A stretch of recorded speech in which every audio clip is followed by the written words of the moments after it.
అంటే మా ప్రస్తుత మా దైవజనులు మరి రాజేంద్ర కుమార్ గారు మరి ఈ సమయంలో వచ్చి వారి దేవుని యొక్క వర్తమానం అందిస్తారు. జాగ్రత్తగా దేవుని యొక్క మాటలు విందాం.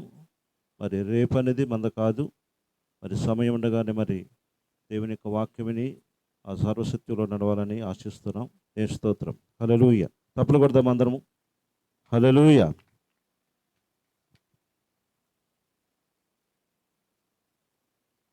దేవునికి స్తోత్రం కలుగును గాక. హల్లెలూయా. కూడి వచ్చిన దేవుని పిల్లలకి ప్రభువైన యేసుక్రీస్తు నామములో నా ప్రత్యేకమైనటువంటి శుభాభివందనాలు తెలియజేస్తా ఉన్నాను. మరి దేవుని మహాకృపను బట్టి మరి రాత్రికాల సమయంలో ఈ యొక్క మొదటి కూడికను మరి దేవుడు ఇలా జరిగిస్తున్నందుకు ఆయన నామానికి స్తుతి మహిమ ఘనత ప్రభావములు కలుగును గాక. హల్లెలూయా. ఇప్పుడున్న దేవుని పిల్లలందరూ కూడా గట్టిగా మేము చెప్తారా? హల్లెలూయా చెప్తారా? హల్లెలూయా. దేవునికి స్తోత్రం కలుగును గాక. హల్లెలూయా. మంచిది. మరి రాత్రికాల సమయంలో కొద్ది మాటలు మనం వాక్య భాగం నుంచి చదువుకుందాము. దయచేసి పిల్లలు అల్లరి చేయొద్దు. మరి వాక్యాన్ని మనం చదువుకుందాము. చిన్న వాక్య భాగ్యాన్ని మనం చదువుకుందాము. పేతురు రాసిన మొదటి పత్రిక మొదటి అధ్యాయము 18వ వచనం మనం చదువుకుందాం. 18వ వచనం 17, 18 వచనాలు మనం చదువుదాం. ఈ సమయంలో దయచేసి సహకరిస్తారని నేను ప్రేమతో మరి ఆశిస్తూ ఉన్నాను. మొదటి అధ్యాయము 17, 18 వచనాలు.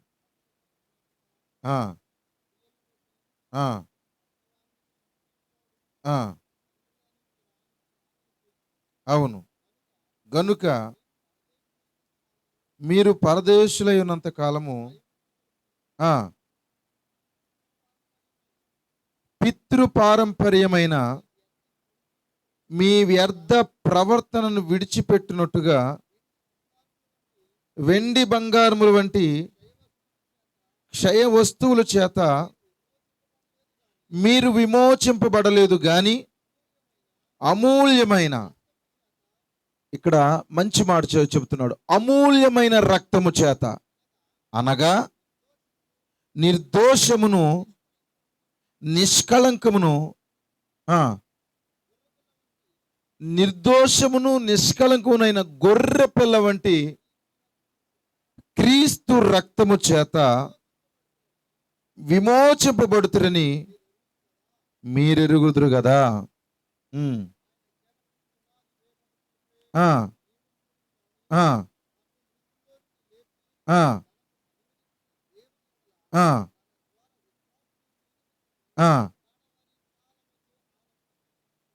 ఆమేన్. కడవరి కాలమందు ఆయన ప్రత్యక్షపరచబడెను. చాలండి. దేవుడు తన పరిశుద్ధ వాక్యమును మన వినికిడిలో దీవించి ఆశీర్వదించునుగాక. దయచేసి అందరూ కూడా చిన్న ప్రార్థన చేసుకుందాము. పిల్లలు కళ్ళు మూసుకోండి. అందరూ కూడా మరి తలలు ఉంచుదాము. తలలతో పాటు మన హృదయాలు కూడా ఉంచుదాము. దేవుడి రాత్రి ఒక్కరితోనైనా మాట్లాడతాడు. ఆయన ఎక్కడైతే 2-3 కూడి ఉంటారో అక్కడ ఉంటానని సెలవిచ్చాడు ఆయన. దేవునికి స్తోత్రం కలుగును గాక. మరి నిత్యముగా ఈ రాత్రి మన మధ్యలో ఉండబోతా ఉన్నాడు ఆయన. ఆయన ఉన్నాడు. మనం నమ్ముదాము. దేవుని పిల్లారా, నమ్మి విశ్వసించి ఆయన దగ్గర నుంచి మనం పొందుకుందాం. ప్రార్థన చేద్దాం. స్తోత్రములు తండ్రి, స్తోత్రములు ప్రభువా, పరిశుద్ధుడా పరిశుద్ధుడా పరిశుద్ధుడా మహోన్నతుడా, జీవాధిపతి గొప్ప దేవుడా, మీ ఘనమైన ఉన్నతమైన పరిశుద్ధమైన నామానికి స్తోత్రాలు చెల్లిస్తున్నాను తండ్రి. ప్రభువా, ఈ యొక్క నందిగము నాయన మరి మండలంలో ప్రభువా పల్లగిరి అనే ప్రాంతం బట్టి నీ స్తోత్రాలు చెల్లిస్తున్నాను. ప్రభువా, ఇక్కడ నాయన నీ కుమారులు ప్రభువా, నీ సేవకులు ప్రభువా పాస్టర్ హెర్మోను గారిని బట్టి నీకు స్తుతులు చెల్లిస్తా ఉన్నాను తండ్రి. ఓ ప్రభువా, వారికి ఇచ్చినటువంటి బయలుపాటు కొరకు కూడా నీకు స్తోత్రాలు చెల్లిస్తున్నాను. ప్రభువా, అతడు ఏదైతే బయలుపాటును పొందుకున్నాడో ప్రభువా, ఏ వాక్యమునైతే కలిగి ఉన్నాడో ప్రభువా, ఆ వాక్యమును తన ప్రాంతంలో ప్రకటింప చేయాలని ప్రభువా అతడు ఆశపడతా ఉంటుండగా నాయన, ఓ ఇది అతడు ఆశ కాదు కానీ ప్రభువా, ఈ ప్రాంతంలో నువ్వు ప్రకటించాలని నీ ఆశ అయినది ప్రభువా. మీకే స్తోత్రాలు తండ్రి. నువ్వు ప్రేరేపించకుండా పురికొల్పకుండా ప్రభువా ఎవరు ఏమి చేయలేరు ప్రభువా. మీకే స్తోత్రాలు. అలాగే నువ్వు ఆకర్షించకుండా కూడా ఎవరు నీ వద్దకు రాలేరు ప్రభువా. మీకే స్తోత్రాలు తండ్రి. ఈ యొక్క మొదటి కూడికను మీరు దీవించమని ప్రార్థన చేస్తున్నాను ప్రభువా. ఈ కూడికలోకి మీరు దిగి రమ్మని ప్రార్థన చేస్తున్నాను. ఎన్నో ఆటంకాలు, ప్రతికూల పరిస్థితులన్నిటి మధ్యలో కూడా ప్రభువా ఈ చిన్న కోనైన కోటాలను జరిగిస్తున్నందుకు నీ స్తోత్రాలు చెల్లిస్తున్నాను ప్రభువా. ఈ చిన్న కోటాలకు ప్రభువా పరలోకమంతా హాజరవుతుందని మేము నమ్ముతున్నాము దేవా, నీకే స్తోత్రాలు తండ్రి. ఆటంకపరచాలని చూస్తున్న దురాత్మలను, చీకటి శక్తులను ప్రభు అయిన యేసుక్రీస్తు నామములో బంధిస్తున్నాము తండ్రి. నీ సన్నిధిని తోడుగా ఉంచమని ప్రార్థన చేస్తున్నాను. ఇక్కడ నిలబడుతున్న వాడిని ఒట్టివాడిని నేను ఎరుగుదును ప్రభువా. నా బలం ఏమిటో, నా శక్తి ఏమిటో, నా సామర్థ్యం ఏమిటో ఎరిగిన వాడిని ప్రభువా. నన్ను పక్కకు తప్పించండి. నీ ప్రజల కొరకు నీవే రంగంపైకి వచ్చి ప్రభువా నీ ప్రజలతో నీవే మాట్లాడమని తండ్రి మహిమ ఘనత ప్రభావాలు మీకు ఆరోపించుకుంటూ చదవబడిన వాక్యానికి నీ పరిశుద్ధాత్మను జత చేసిన ఆయన నీవే మాట్లాడి రంగం పైన మీరే ఉండమని తండ్రి. రోగుల్ని స్వస్థపరచమని, బలహీనుల్ని బలపరచమని తండ్రి. నీ సన్నిధిని మాకు తోడుగొంచమని ప్రభువైన యేసుక్రీస్తు నామములో ప్రార్థించి అడుగుచున్నాము.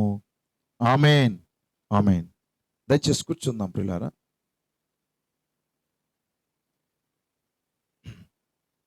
మన ప్రభు అయిన యేసుక్రీస్తు ఘనశుభనామానికి మరొకసారి నేను వందనాలు తెలియజేస్తా ఉన్నాను. ఆయన నామానికే స్తుతి, ఘనత, మహిమ కలుగునుగాక. హల్లెలూయా.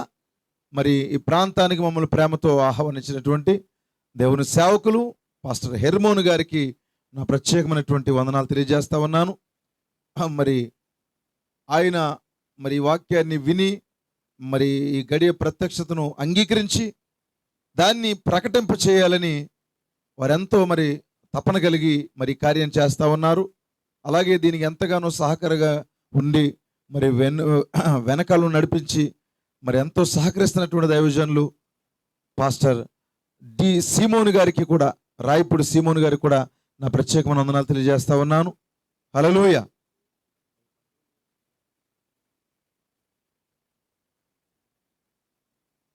కనుక మరి అలాగే మరి కూటాలకి అన్ని విధాలుగా సహకరిస్తున్నటువంటి దైవజనులు పాస్టర్ నెవిల్ జో గారికి కూడా నా ప్రత్యేకమైన వందనాలు. వారు కూడా మన మధ్యలో ఉండడం సంతోషము. అలాగే సీనియర్ దైవజనులు పాస్టర్ జాన్ గారు కూడా మంగళగిరిలో పరిచయం చేస్తున్న జాన్ గారు కూడా మన మధ్యలో ఉన్నారు. మంచి పాటలు పాడారు. వారికి కూడా ప్రత్యేకమైన వందనాలు. అలాగే పాస్టర్ జాషువా గారికి రామాపురం, వారికి కూడా నా ప్రత్యేకమైన వందనాలండి. అలాగే సోదరులు జోసఫ్ గారికి, జాషువా గారితో వచ్చినటువంటి వారి యొక్క మరి సహోదరులు పేతురు గారికి, ఇక్కడున్నటువంటి గ్రామ సహోదరులందరికీ కూడా, రాయపూడి నుంచి వచ్చినటువంటి దేవుని పిల్లలకు కూడా నా ప్రత్యేకమైనటువంటి వందనాలు తెలియజేస్తా ఉన్నాను. దేవుడు మనల్ని దీవించునుగాక. హల్లెలూయా. ఈ రాత్రి చిన్న వాక్య భాగాన్ని కొద్దిసేపు మాత్రమే మనం ధ్యానించుకుందాము. విస్తారంగా మాట్లాడవలసిన పని లేదు. దేవుడు దర్శించే ఒక క్షణం చాలండి. నిజమేనా? మరి నిత్యముగా ఒక మనిషితో దేవుడు మాట్లాడే ఒక క్షణం చాలు. అలాగే దేవుడు విడిచిపెట్టిన ఒక్క క్షణం చాలు ఆ వ్యక్తికి మనశ్శాంతి లేకుండా ఉండడానికి. కనుక ఈ రాత్రి దేవుడు మనకు తోడుగా ఉన్నాడని మనం నమ్ముదాము దేవుని ప్రియులారా. హల్లెలూయా. ఈ రాత్రి చిన్న అంశాన్ని నేను చెప్పాలని ఆశపడుతున్నాను. మనం చెప్పబోయే మరి ఈ యొక్క అంశానికి ఒక పేరు పెట్టాలని ఆశపడుతున్నాను. ఏమిటంటే అంశం పేరు కొంచెం వింతగా ఉండొచ్చు. హల్లెలూయా. దేవునికి స్తోత్రం కలుగును గాక. కానీ అది మనకు ఉపయోగపడుతుందని నమ్ముతున్నాను. హల్లెలూయా. నా అంశం పేరేమిటంటే, వర్తమానం పేరేమిటంటే రక్తపు సముద్రము. హల్లెలూయా. ఏమిటి చెప్పండి ఒకసారి.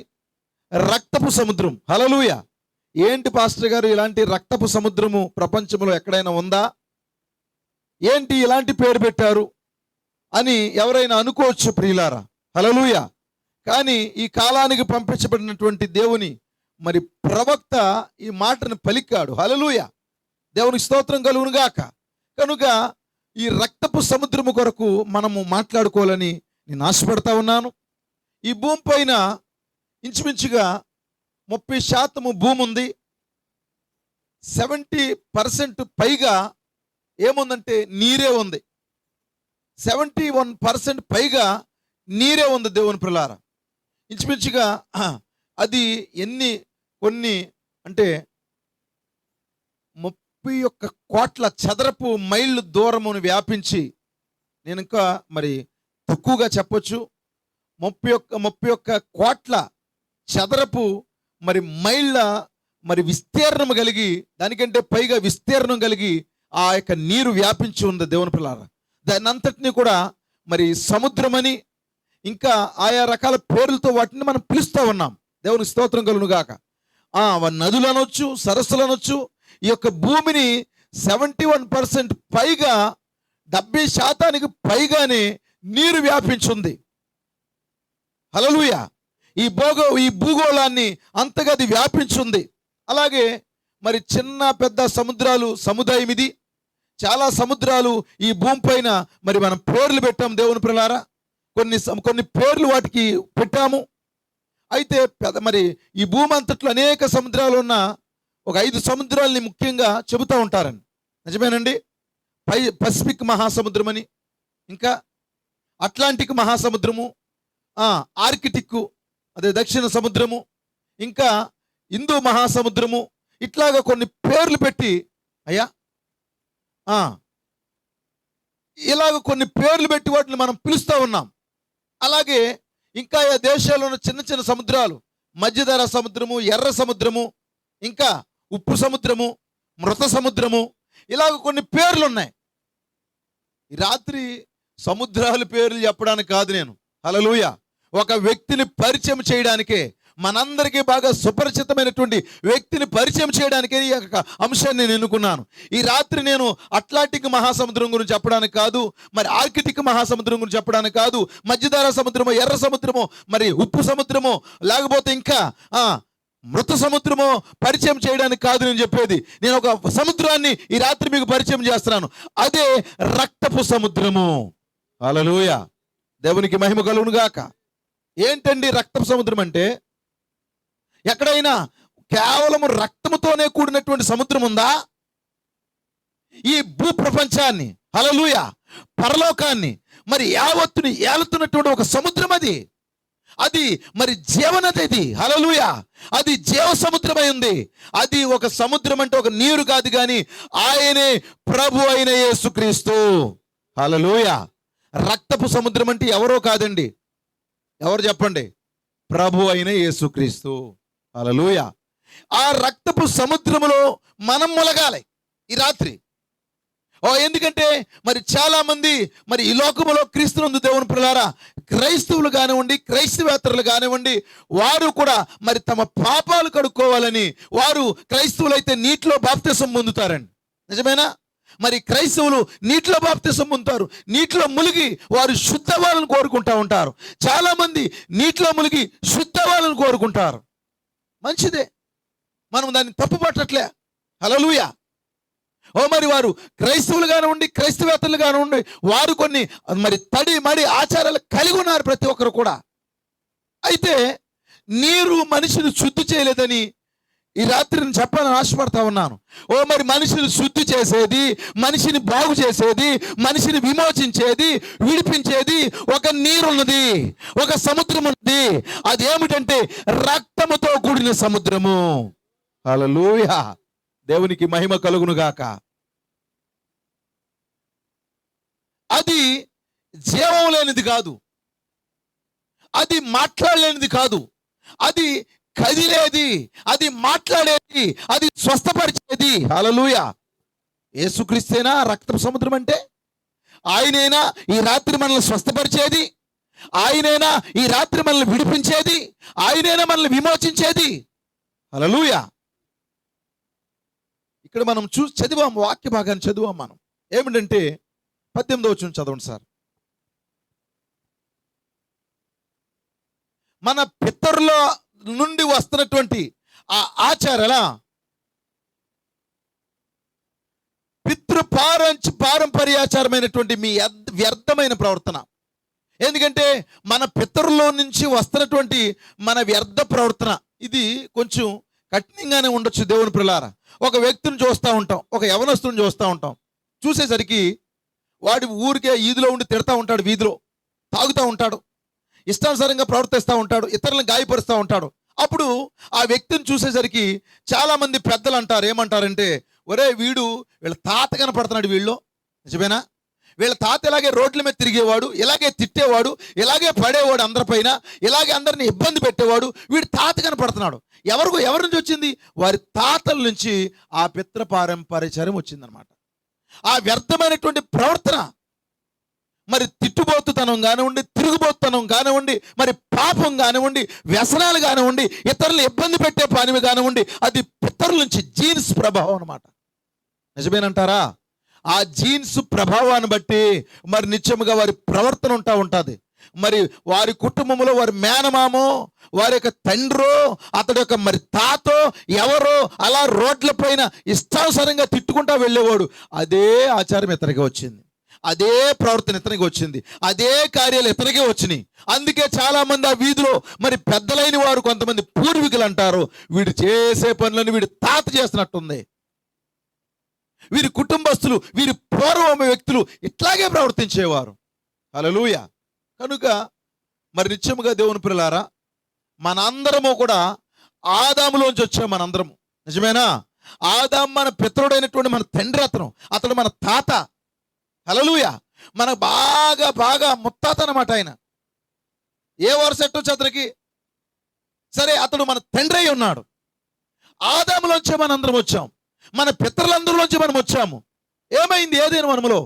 ఆదాము అవ్వను దేవుడు చేసి ఆ ఏదైనా వనములో పెట్టి మరి నిత్యముగా వాక్యాన్ని పెట్టాడు. వారికి వాక్యపు కోటలో దాచాడు దేవుడు వారిని.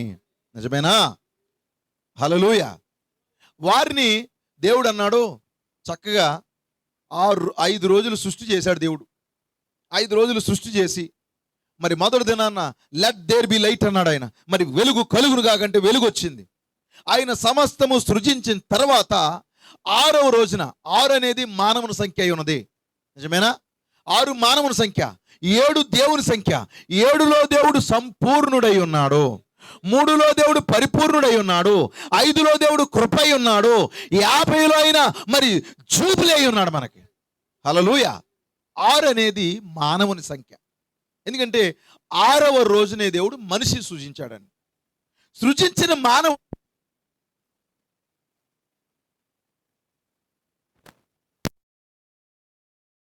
ఈ యొక్క ఇబ్బందులు ఉన్నాయండి. హల్లెలూయా. అయినా మరి అధైర్య పడకుండా వినగలుగుతున్నారండి. సంతోషమేనా? హల్లెలూయా.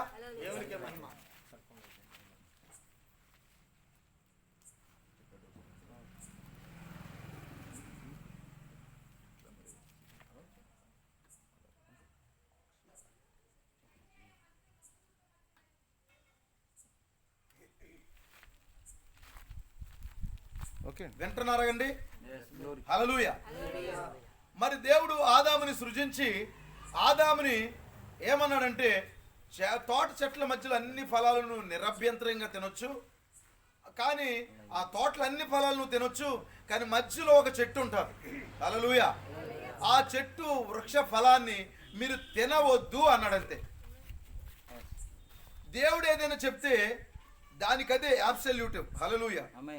దానికదే ఏమై ఉన్నదంటే ఓకే, సంపూర్ణత అయి ఉన్నది. దేవుడు చేయొద్దు అని చేయొద్దంతే. కానీ మనిషి ఏం చేస్తాడు? ఆయన చెయ్యొద్దంటే మరలా తిరిగి అదే ప్రారంభిస్తూ ఉంటాడు. మరి ఒక కుమారుడికి తండ్రి చెప్తా ఉంటాడు, రే వారితో జత కట్టొద్దు, హల్లెలూయా, వారితో మీరు ఎలా జీవించొద్దు, ఎలా వెళ్ళొద్దు, ఇది క్రమం కాదు అని చెప్తే మా డాడీ, మా మమ్మీ, మా తండ్రి, మా తల్లి ఎందుకు చెప్పిందో అని వారు పట్టించుకోరండి. అదే పని చేస్తారు. నిజమా కాదా?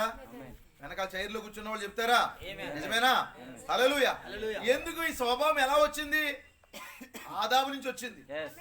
ఈ ఆదాము నుంచి ఇలాంటి పరిస్థితులన్నీ మనం కలిగి ఉన్నాం దేవుని పిల్లలారా. మరి చిన్నప్పుడే అబద్ధాలు ఆడే స్వభావం ఎలా వచ్చింది చిన్న పిల్లోడికి? ఒరే నువ్వు ఏదైనా తిన్నావంటే నేను ఏం తినలేదు, నోట్లో చాక్లెట్ పెట్టుకుని ఏమంటాడు చెప్పండి? నేను తినలేదు అంటాడు. ఎలా వచ్చింది ఈ స్వభావం? పెట్టక అబద్ధాలు ఆడాలని ఎలాంటి కోరిక ఎలాగ? ఎందుకంటే పితృ పారంపర్యచారము, అది పితరుల నుంచి వస్తున్నటువంటి వ్యర్థమైన ప్రవర్తన. హల్లెలూయా. దేవునికి మహిమ కలుగును గాక. ఆది నుంచి మన పూర్వీకుల నుంచి, మన తండ్రుల నుంచి, పాత మరి ఆ యొక్క ఆది కాండములు ఉన్నటువంటి ఆదాము నుండి కూడా ఆ స్వభావం మనకి వచ్చేస్తా ఉందన్నమాట. తరతరాల ఒరవడిది. హల్లెలూయా. మన పైన పడతా ఉన్నది, మన పైన పడతా ఉన్నది. ఆదాముతో దేవుడు చెప్పాడు, తినవద్దయ్యా, ఆ తప్పు చేయొద్దయ్యా, ఆ పాపం చేయొద్దయ్యా. కానీ మనిషి ఏం చేశాడు? అదే పొరపాటుని కలిగి ఉన్నాడు, అదే సమస్యని కలిగి ఉన్నాడు. దేవుని స్తోత్రం కలుగును గాక. అదే పొరపాటుని, అదే సమస్యను అతను కలిగి ఉన్నాడు దేవుని పిల్లలారా. అదే ఇక్కడ పేతురు మాట్లాడుతూ ఉన్నాడు. మీ పితరుల యొక్క వ్యర్థమైన ప్రవర్తన మీ మీదకి వచ్చింది కదా. నీ పితరుడు తాగితే నువ్వు తాగుతున్నావు, నీ పితరుడు వ్యభిచారం అయితే నువ్వు వ్యభిచారం చేస్తున్నావు, నీ పితరుడు మరి పాపంలో ఉంటే నువ్వు పాపం అవుతున్నావు. అయితే ఎవరయ్యా స్థితి నుంచి నువ్వు విడిపించింది? ఏది నిన్ను విడిపించింది? ఎవరు నిన్ను బాగు చేశారు? నీ పితరుల నుంచి వస్తున్నటువంటి నీ బలహీనతల నుంచి నీకు ఎవరయ్యా విడుదల కలుగు చేశారు? హల్లెలూయా, హల్లెలూయా. ఏమిటి? నువ్వు కలిగి ఉన్న వెండా? నువ్వు కలిగి ఉన్న బంగారమా? నువ్వు కలిగి ఉన్నటువంటి తడి మడి ఆచారమా? హల్లెలూయా, ఇవేమి కాదన్నాడు పేతురు. మొదటి సంఘానికి, ఎందుకంటే పేతురు ఎవరు? ఆ ఆది అపోస్తుల మొదటి సంఘానికి ఫస్ట్ పాస్టర్ అతనే. సంఘానికి మొదటి పాస్టర్ అతనే. హల్లెలూయా. ఆ పాస్టర్ అయినటువంటి పెంతెకొస్తు పండగ దినాన్న పరిశుద్ధాత్మ కుమ్మరించబడిన తర్వాత పరిశుద్ధాత్మతో నింపబడినటువంటి ఆ పేతురు అంటున్నాడు, మీ ప్రవర్తనలోంచి బయటికి రావాలంటే, మీ పాపంలోంచి మీకు విడుదల కలగాలంటే మీకు వెండి కాదు, బంగారం కాదు మిమ్మల్ని విడిపించింది. హల్లెలూయా. చాలా మంది బాప్తిసాలు పొందినప్పుడు ఏం చేస్తారు చెప్పండి? బంగారం విడిచిపెడతారు, వెండి తీసేస్తా ఉంటారు, వస్తువులు తీసేస్తా ఉంటారు, తీసేసి దేవుడికి ఇచ్చేస్తా ఉంటారు. అలాగే చాలా మంది క్రైస్తవులు కాని వారు కూడా ఏం చేస్తారు చెప్పండి? వారి కలిగి ఉన్నటువంటి వారికి ఉన్నటువంటి ఆ సమర్పణను బట్టి వారు కూడా కొన్ని మందిరాలకు వెళ్ళి వాళ్ళు ఏం చేస్తారు చెప్పండి? వాళ్ళు కూడా నిలువు దోపిడీలు ఇస్తారా? లేకపోతే వెండి వేస్తారు, బంగారం వేస్తారు, చైన్లు వేస్తారు, కిరీటాలే. నిజమేనా? చాలా వెండి బంగారు ఎందుకు వేస్తారు? పాపాల నుంచి విడిపించబడాలి, మోక్షం కావాలని. హల్లెలూయా.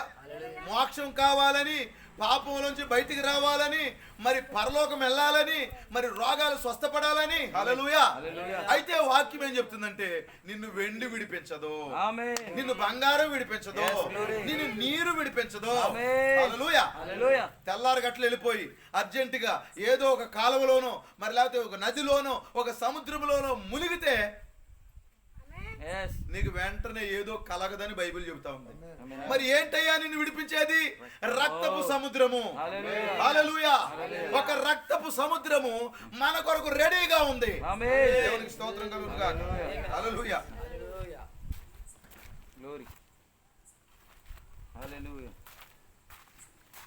నిజంగా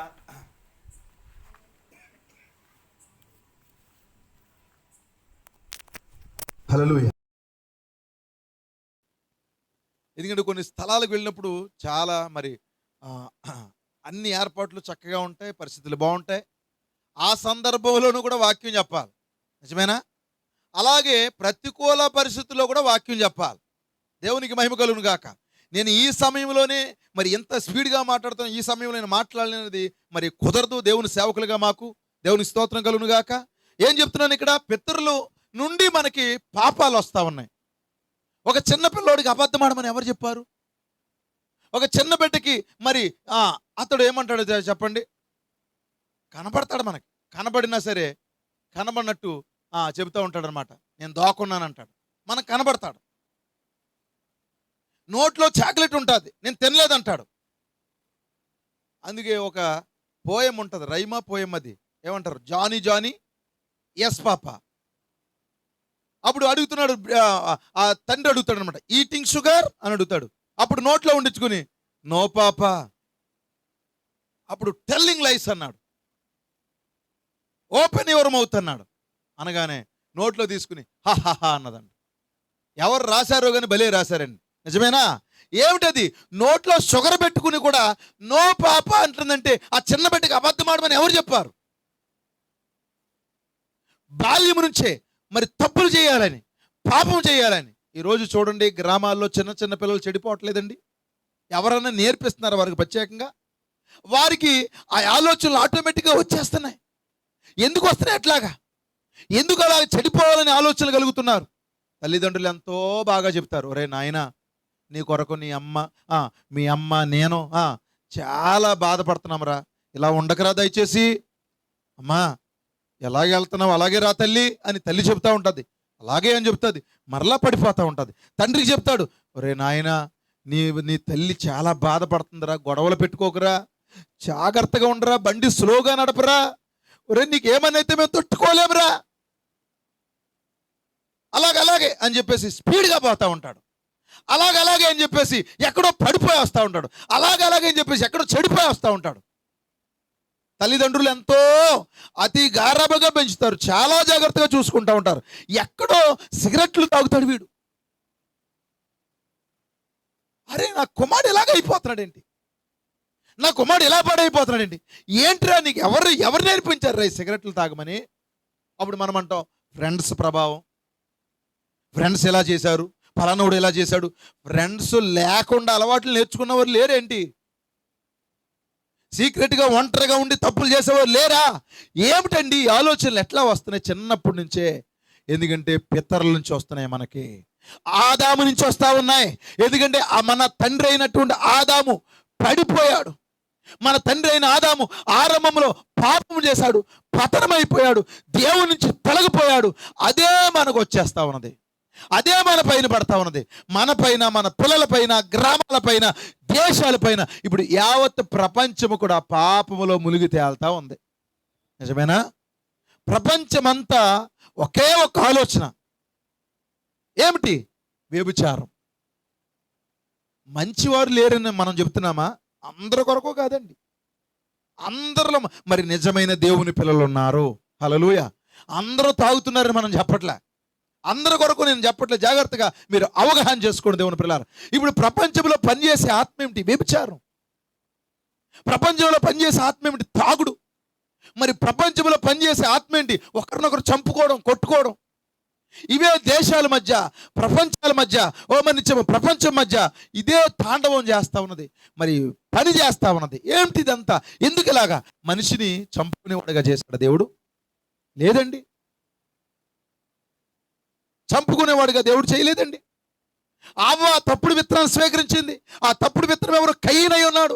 ఆ కయీన్ ఏం చేశాడు? తన తమ్ముడు చంపాడు. అక్కడి నుంచి మరి మడ్రలు అనేవి స్టార్ట్ అయినాయి. ఒకరినొకరు హింసించుకోవడం, ఒకరినొకరు కొట్టుకోవడం స్టార్ట్ అయినాయి. అవే ప్రపంచం అంతటి మీదకే వచ్చేసినాయి. ఈరోజు ఏం జరిగింది? ఇప్పుడు ప్రపంచం అంతా ఉగ్రవాదం పెచ్చిమీరిపోతా ఉంది. ఏ దేశాలు కూడా అరికట్టలేకపోతా ఉన్నాయి. అగ్రరాజ్యాలు వణిగిపోతా ఉన్నాయి ఉగ్రవాదానికి. హల్లెలూయా. ఎంత మరి చేమ కదిలినా కనిపెట్టే అంత టెక్నాలజీ ఉన్నా కానీ ఉగ్రవాదులు వెళ్ళి మరి ఆ భయంకరంగా ఆ దేశం పైన దాడి చేస్తూ ఉన్నారు. ఏంటి? ఆత్మ ఎక్కడిది? తాగాలని, తప్పు చేయాలని, పాపం చేయాలని, మరి ఇతరులను గాయపరచాలని ఈ యొక్క ఆలోచనలు ఎక్కడే వచ్చినాయి? పితరుల నుండి వస్తా ఉన్నాయి. ఆది కాండము నుండి మన పితరుడైనటువంటి ఆదాము పడిపోయాడు గనక ఆ పితరుల నుంచే మనందరి పైకి అవి ఆపాదించబడ్డాయి దేవుని పిల్లలారా. హల్లెలూయా. అయితే మనిషి పాపిగా ఉండడానికి ఇష్టపడలే, విడిపించబడాలనుకుంటున్నాడు. విడిపించబడాలన్న కోరిక కూడా ఉందంటారా లేదా? అందుకే రకరకాల ప్రయత్నాలు చేస్తున్నాడు మనిషి. దేవుని స్తోత్రం కలుగును గాక. చాలా ప్రయత్నాలు చేస్తున్నాడు మనిషి. తన పరిశుద్ధుడు అవ్వడానికి ఎన్ని ప్రయత్నాలన్నా చేస్తా ఉన్నాడండి. మరి కొన్నిసార్లు ఏం చేస్తాడంటే మనిషి ఆ యొక్క నీసి తినడం మానేస్తాడు. దేని కొరకు? దానివల్ల కూడా దేవుని దగ్గరికి అవ్వాలని. మాంసం తినడం. మరి ఒక సీజన్లో ఒక రకమైన బట్టలే కట్టుకుంటాడు. ఎందుకు? దేవునికి దగ్గర అవ్వాలని. హల్లెలూయా. ఒక సీజన్లో ఇట్లా ఉండాలనుకుంటాడు. ఎందుకు? దేవుని దగ్గర అవ్వాలని. గడ్డం గీసుకోడు, అన్నం తిండు, ఉపవాసాలు ఉంటాడు. మరి నిత్యముగా ఈరోజు ఇది తినాలి, ఇది రోజు ఇది తినాలి, ఇది తినకూడదని చెప్పేసి మరి ఒక తెల్లవారుజామున లేస్తాడు, ఏదో చేస్తాడు. అతను తను చేసిన తోచిన ప్రయత్నం అంతా చేస్తాడు. ఎందువల్ల? దేవునికి దగ్గర అవ్వాలి. తరతరాలుగా పితరుల నుండి వస్తున్నటువంటి ఈ సమస్యల నుంచి విడిపించబడాలని. హల్లెలూయా. అందుకే క్రైస్తవుడు ఏం చేస్తున్నాడు? నీటి దగ్గరికి వస్తున్నాడు, బాప్తిసం పొందుతున్నాడు.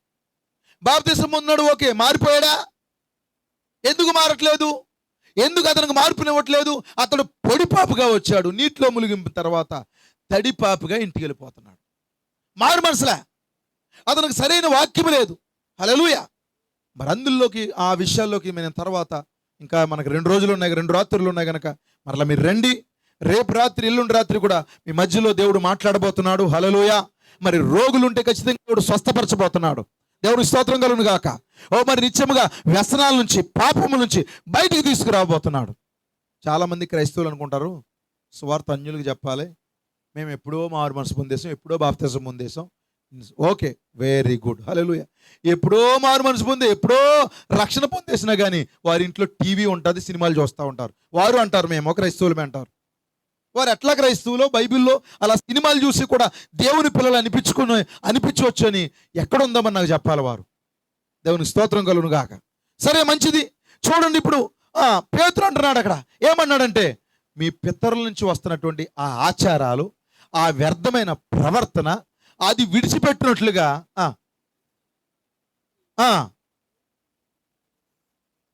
మీరు విమోచించబడాలంటే నేను ఒక వెండి వస్తువు ఇస్తాను దేవునికి, నేను ఒక బంగారం ఇస్తాను. క్రైస్తవులైతే నేను చర్చికి ఒక మరి కుర్చీ కొనిస్తాను.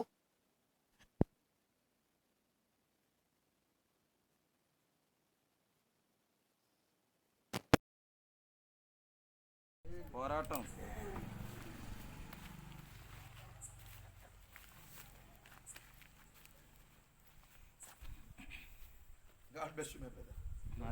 దేవుని స్తోత్రం కలుగును గాక. నేను ఏదో ఒక వస్తువు ఇస్తాను.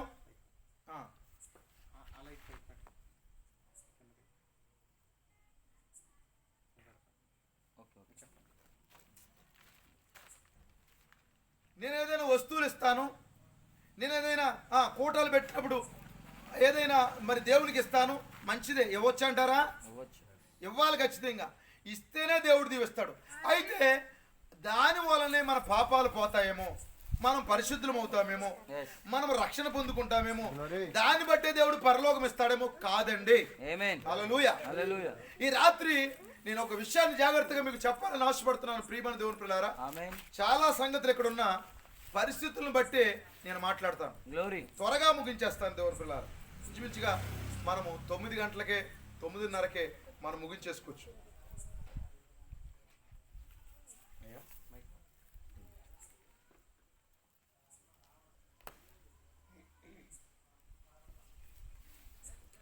మరి శత్రువు చాలా వ్యతిరేకంగా పోరాటం చేస్తా ఉన్నాడు. అయినా పర్వాలేదు. మరి శత్రువు వరద వలె వచ్చినప్పుడు దానికి ఎదురుగా దేవుడు ఏం చేస్తాడు చెప్పండి? మరి ధ్వజం వలె నిలబడతాడు ఆయన. హల్లెలూయా. అయినా కూడా ఈ కూటానికి ధ్వజం వలె నిలబడబోతున్నాడు. దేవునికి మహిమ కలుగును గాక. హల్లెలూయా. ఇంచుమించుగా 9:30 అయ్యేసరికి మనం ముగించవచ్చు. త్వరగా ముగిస్తామండి, త్వరగా ప్రారంభిస్తాం. కనుక మాకు ఏదో ఎక్కువగా సంఖ్యలో వచ్చేయాలని అంత ఆలోచన లేదు. ఒకసారి గట్టిగా చప్పలు కూడా దేవుని మహిమ. హల్లెలూయా. హల్లెలూయా. దేవుని స్తోత్రం కలుగును గాక. ఒక్కరితోనే దేవుడు మాట్లాడితే చాలు. హల్లెలూయా. మరి ఒక్కరినైనా దేవుడు దర్శిస్తే చాలు. ఈ కోటాల ద్వారా ఒక్కరినైనా స్వస్థపడితే చాలు. తమ వ్యసనాల నుంచి విడిపించబడితే చాలు. హల్లెలూయా. కనుక ఏం చెప్తున్నాడు వాక్యం? మీరు విడిపించబడాలంటే, మీరు రక్షించబడాలంటే వెండి ద్వారా కాదు, భౌతికమైన బంగారం ద్వారా కాదు. ఎందుకంటే నిజమైన వెండి ఒక ఆయన ఉన్నాడు, నిజమైన బంగారం ఒకటి ఉంది. అందుకే పేతురు పత్రికలో రాశాడు, అపోస్తుల కార్యముల్లో కూడా శృంగారం అనే దేవాలయం దగ్గర ఒక వ్యక్తికి ఇదే చెప్తాడండి. నిజమేనా? అతడు శృంగారం అనే దేవాలయం దగ్గర ఒక కుంటివాడు భిక్షమెత్తుకుంటుంటే అతడితో అంటాడు, మా తట్టు చూడు. బాగా మంచి బట్టలు వేసుకుని ఆ రోడ్డు మీద వెళ్తున్నప్పుడు ఎవరైనా కొంచెం భిక్షాటన చేస్తుంటే వాళ్ళ దగ్గరికి వెళ్ళి మా యొక్క చూడు ఒకసారి అన్నామంటే వాళ్ళు ఏం చేస్తారు చెప్పండి? ఆశగా చూస్తారు. అసలే అడుగుతుంటేనే ఇవ్వని రోజులు ఇవి, నిజమా కాదా? అసలు ఈ రోజుల్లో అడుక్కునేవాడు ఎవడో మంచోడు ఎవడో కూడా తెలియట్లేదు. చిన్న చిన్న పిల్లలు అడుక్కుంటే డబ్బులు అయిపోద్ది అవుతుంది నాకు. ఎందుకంటే వారికి ట్రైనింగ్లు, వారిని ఎక్కడి నుంచో ఎత్తుకొచ్చేస్తారు. ఎత్తుకొచ్చేసి చిన్నప్పటి నుంచి వారికి అడుక్కునే ట్రైనింగ్లు ఇస్తారు. సిటీల్లో ఎక్కువ జరుగుతాయండి ఇవి. యవనస్తులైన తల్లి ఉంటుంది అక్కడ, అక్కడే కూర్చుంటుంది, 2-3 పిల్లలు ఉంటారు. ఎలా వాళ్ళకి ట్రైనింగ్ అనమాట, ఎలాగ అడుక్కోవాలి. కనుక కొంతమందికి ఇవ్వబుద్ధి అవుతుంది. దానికి కూడా ఒక అర్హత ఉంటేనే ఇవ్వబుద్ధి అవుతుంది. దేవునికి స్తోత్రం కలుగుతుంది. అంటే అడుక్కుని మరి అలా చేసేవాళ్ళకి మనం ఏమి ఇవ్వకూడదు అనేది మన ఉద్దేశం కాదండి. నిజమేనా? దేవునికి స్తోత్రం కలుగును కాక. చాలా పోరాటం అండి ఇది. అయితే మా ఎంక చూడనగానే ఎలా ఉంటుంది చెప్పండి? అడుక్కునే వాళ్ళకి ఆశగా ఉంటుంది, చాలా ఆశగా ఉంటుంది. దేవుని స్తోత్రం కలుగును గాక. మా వంక చూడన్న తర్వాత పేతురు అన్నాడంట, అది పెడతారా? మా వంక చూడనగానే ఆస్తి ఏమైనా దొరుకుతుందో అని అలా చూసేసరికి పేతురు అన్నాడంట, వెండి బంగారాలు మా ఎద్దలేవు అన్నాడంట. మరి ఇంకెందుకు చూడమనేది? ఆ భిక్షాటన యాచన చేసుకుంటున్నటువంటి ఆ వ్యక్తికి మా వంక మా కూడారా అంటే ఏదైనా బిర్యానీ ఇప్పిస్తాడేమనుకుంటారు కదా. వెండి బంగారాలు మా యొద్ద లేవు. ఎందుకంటే ఇతడికి బాగా తెలుసు వెండి స్వస్థపరచదని, బంగారం స్వస్థపరచదని. హల్లెలూయా. అయితే పేతురు అన్నాడు, నేను కలిగి ఉన్నాను. I have a one thing, నేను ఒకటి కలిగి ఉన్నాను. ఏమిటయ్యా నువ్వు కలిగి ఉన్నది? దేవునికి స్తోత్రం కలుగును గాక. నజరేయుడైన యేసుక్రీస్తు నామాన్ని నేను కలిగి ఉన్నాను. నేను జీవం గల దేవుని కలిగి ఉన్నాను. ఆ నామములో ఇప్పుడు నీ రోగానికి ఆజ్ఞాపిస్తున్నాను. ఇప్పుడు ప్రభు అయిన యేసుక్రీస్తు నామములో నువ్వు లేచి నడువు. హల్లెలూయా. చేల మండలంలో శక్తి వచ్చినది. దిగ్గును లేచాడు, పరిగెత్తా ఉన్నాడు. లేచి నిలబడి నడిచి పరిగెత్తి ఎక్కడికి వెళ్ళిపోయాడు? దేవాలయంలో ప్రవేశించేశాడు. కనుక పేతురుకు తెలుసు వెండి విమోచించదని. పేతురుకు తెలుసు వెండి బంగారం బతికించదని. నిజమేనా? ఈరోజు వెండి పైన బంగారం పైన మీరు ఆశలు పెట్టుకోవద్దు. ఎంతమందికి అర్థమవుతా ఉన్నది? త్వరలో అవన్నీ కూడా మరి నిత్యముగా దేవుని పిల్లలారా వెళ్ళిపోబోతా ఉన్నాయి. నిజమైన వెండి ఎవరు? వెండి అంటే ఏంటి చెప్పండి? వెండి అనగా బైబిల్ ప్రకారముగా విమోచన. బంగారం ఏమిటి? దైవత్వము. హల్లెలూయా. ఇప్పుడు మరి నిజమైన వెండి ప్రభు అయిన యేసుక్రీస్తు, నిజమైన దేవుడు ప్రభు అయిన యేసుక్రీస్తు. ఆ వెండి నిన్ను విడిపిస్తుంది. ఆ వెండి ఆ బంగారం నిన్ను రక్షిస్తుంది. ఆయనే ఆ నిజమైన వెండి, ఆ నిజమైన బంగారం కూడా. కనుక ఇప్పుడు ఆ పేతురు అంటున్నాడు క్షయ వస్తువులు. బైబిల్లో మాట రాయబడింది ఏంటంటే మీ వెండి నిషిద్ధమని పారవేస్తారు. నిజమేనా? ఆ దినమున ఎలకలకి వేస్తారంటండి, ఎలుకలకి, గబ్బులకి. దేన్ని? వెండిని, బంగారాన్ని. అవి వాల్యూ లేకుండా అయిపోతాయి దేవుని పిల్లలారా. కనుక మీ నమ్మకం ఎందుకంటే పరలోకములో నశించిపోయిన బంగారం ఉన్నది. హల్లెలూయా. పరలోకములో ఎప్పటికీ పాడైపోయినటువంటి నిజమైన వెండి ఉంది. ఆయనే మన ప్రభు అయిన యేసుక్రీస్తు అయి ఉన్నాడు. దేవునికి స్తోత్రం కలుగును గాక. హల్లెలూయా. చదవండి ఇప్పుడు అదే మాటను చదవండి. ఏమన్నాడు? మీరు వెండి బంగారములు అనబడే క్షయ వస్తువుల చేత విమోచింపబడలేదు. ఇక్కడ ఏమని మాట్లాడుతున్నాడంటే విమోచన గురించి మాట్లాడుతున్నాడు. ఏమిటి ఈ రిడెంప్షన్ అంటే అర్థం ఏమిటి? విమోచన అంటే అర్థం ఏమిటి? విమోచించబడలేదు అన్నాడు. చాలా మందికి క్రైస్తవులకు తెలియదండి. రక్షణ వేరు, విమోచన వేరు. రక్షణ వేరు, విమోచన వేరు. చాలా మంది మేము రక్షించబడ్డాం. అయ్యా రక్షించబడ్డాం, మరి విమోచించబడ్డావా అని అడుగుతున్నాను నేను.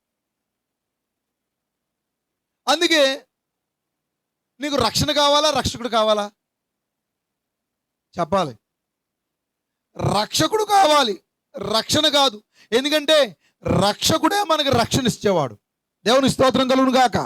కనుక చాలా మంది క్రైస్తవులకు తెలియని విషయం ఏమిటంటే మరి రక్షణ గురించి తెలుసు, విమోచన గురించి తెలియదు. విమోచన ఏమిటి? Bring back.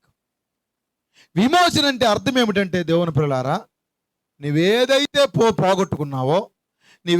పోగొట్టుకున్నావో తిరిగి మరలా ఇంకొక దాన్ని కాదు, అదే స్థానాన్ని మరలా పొందుకోవడం.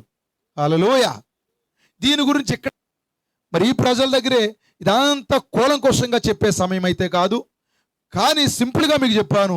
నువ్వేదైతే పోగొట్టుకున్నావో, ఇంకా బాగా చెప్పాలా మీకు అర్థమయ్యేలాగా, ఆదాము ద్వారా నువ్వేదైతే పోగొట్టుకున్నావో, ఏదేను వనములో ఆదాము ఏదైతే పోగొట్టుకున్నాడో, ఏ ఆశీర్వాదాలు అయితే పోగొట్టుకున్నాడో, ఏ సమస్త మరి ఏ హక్కు పత్రాన్ని అయితే పోగొట్టుకున్నాడో, తిరిగి మరలా అదంతా మరలా పొందుకోవడమే విమోచన ఉన్నది. మరలా తిరిగి చూడండి, ఆదాము ఏదేను వనం నుంచి బయటకు వచ్చేసాడు, పాపం చేసి ఏదేను వనంలో బయటకు వచ్చేసాడు. ఇప్పుడు విమోచించబడిన ద్వారా తిరిగి మరలా మనం ఏదేనులోకి వెళ్తున్నాం. నిజమేనంటారా? క్రైస్తవులకు అర్థమవుతుందా? దేవుని స్తోత్రం కలుగును గాక. మరలా తిరిగి మనం ఏదేనులో ప్రవేశిస్తామా? ఏదేనులో ప్రవేశించడం అంటే అర్థం ఏమిటి? మరలా నిష్కల్మష యుగంలోకి వెళ్ళిపోతాము, మరలా పాపములైన పరిస్థితిలోకి వెళ్ళిపోతాము, మరలా సృష్టి పైన మనం ఏలుబడి చేస్తాము. మరి సృష్టిలో చేయబడినటువంటి ప్రతి దానిపైన మనం ఏలుబడి చేస్తాము. ఆదాము ఏలుబడి చేశాడా? చేశాడండి. సింహానికి పేరు పెట్టాడా లేదా? అంటే సింహం పైన అతను నాయకుడేనా? ప్రతి జంతువుకి పేరు పెట్టాడా? ఆదాం పలికితే జరిగినవన్నీ కూడా జరిగినవి. అయితే పాపం చేసేవన్నీ పోగొట్టుకున్నాడు.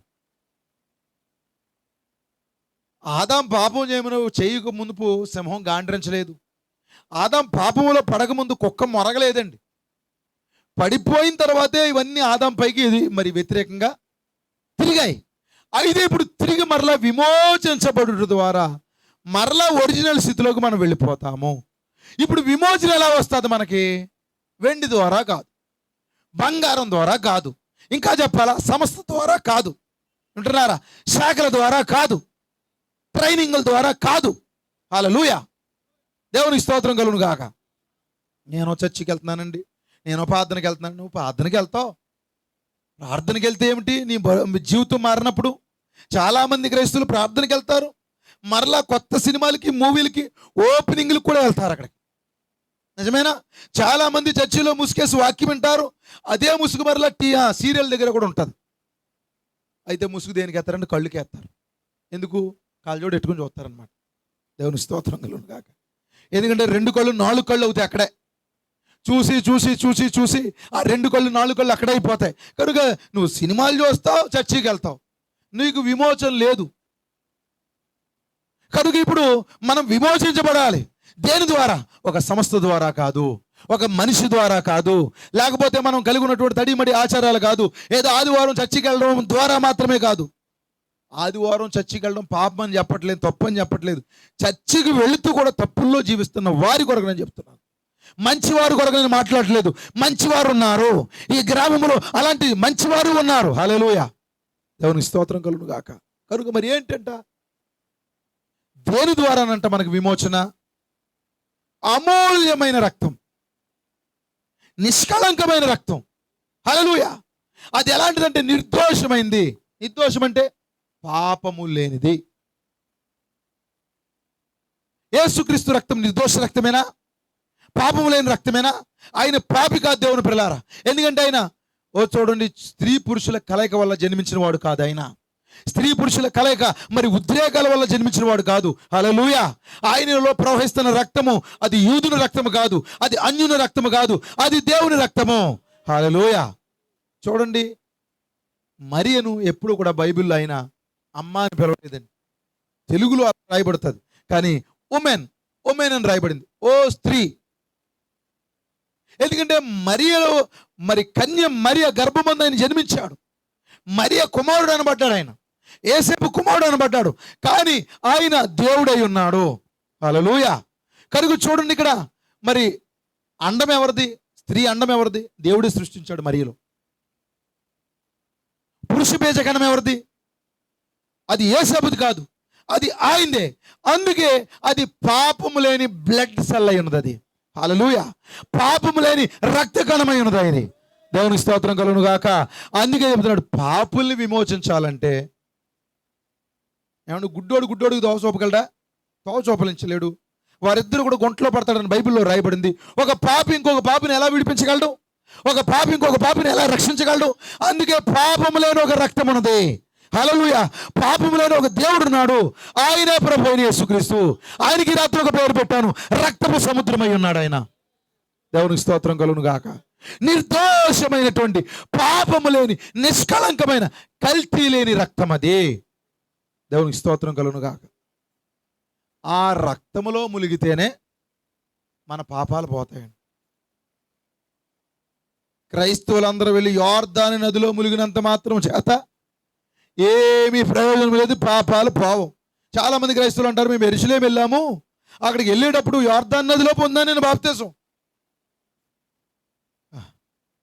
ఏమండి, యోర్దాను నదిలో ఏమీ లేదు.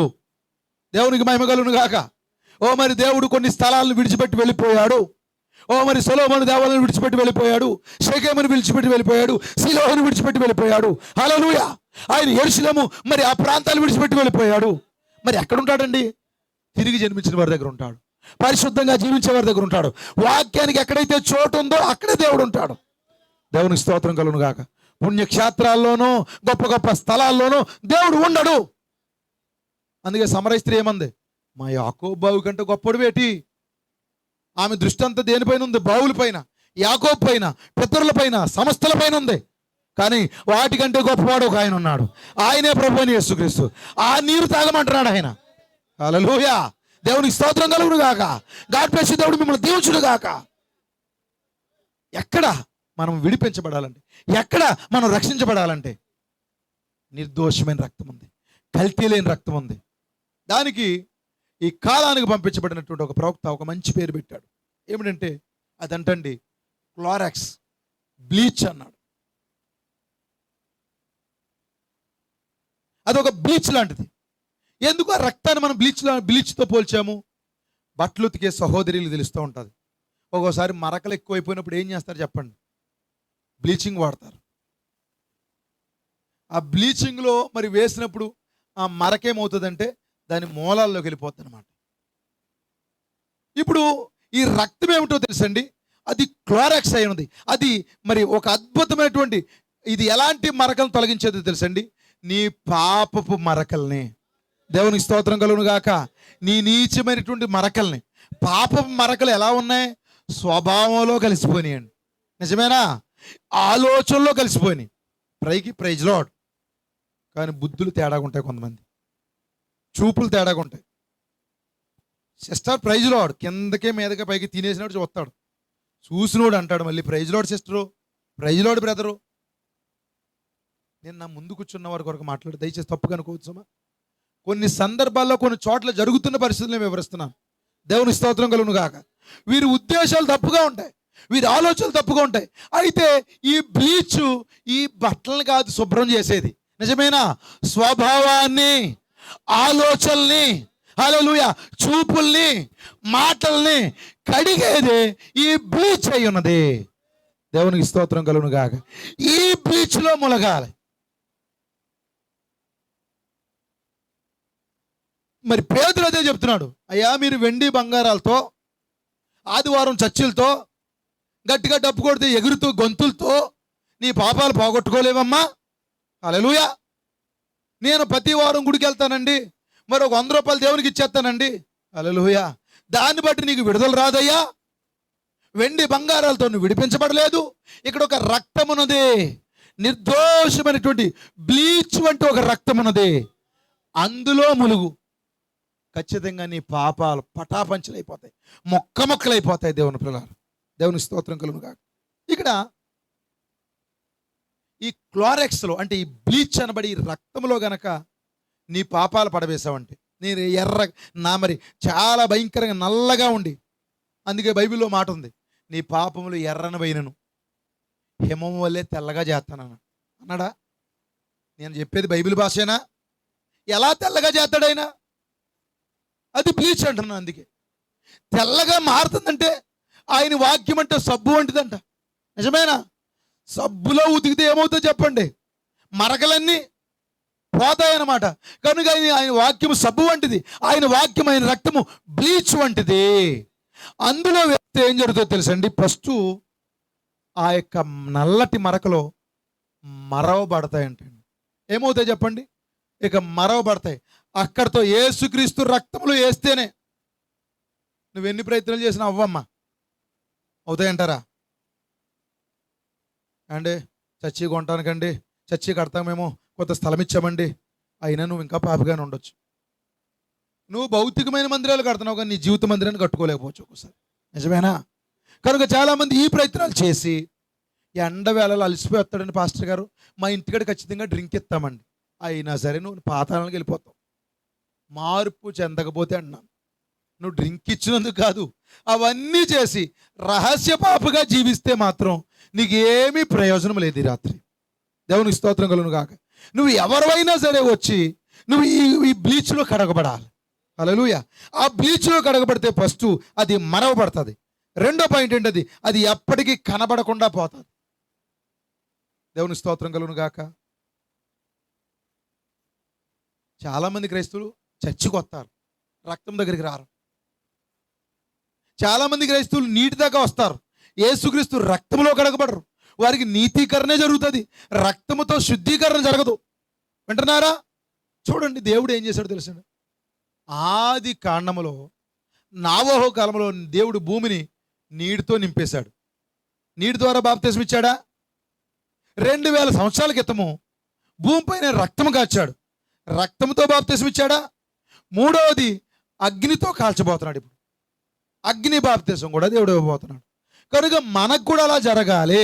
అందుకే దేవుని పిల్లలారా, నువ్వు మందిరానికి ఒక్కడికే వెళ్తావు, మంచిదే, వెళ్ళాలి, రావాలి. అయితే రక్తం ఎందుకు రావాలి? నువ్వు హల్లెలూయా, రక్తములో నీ పాపాలు కడగబడాలి.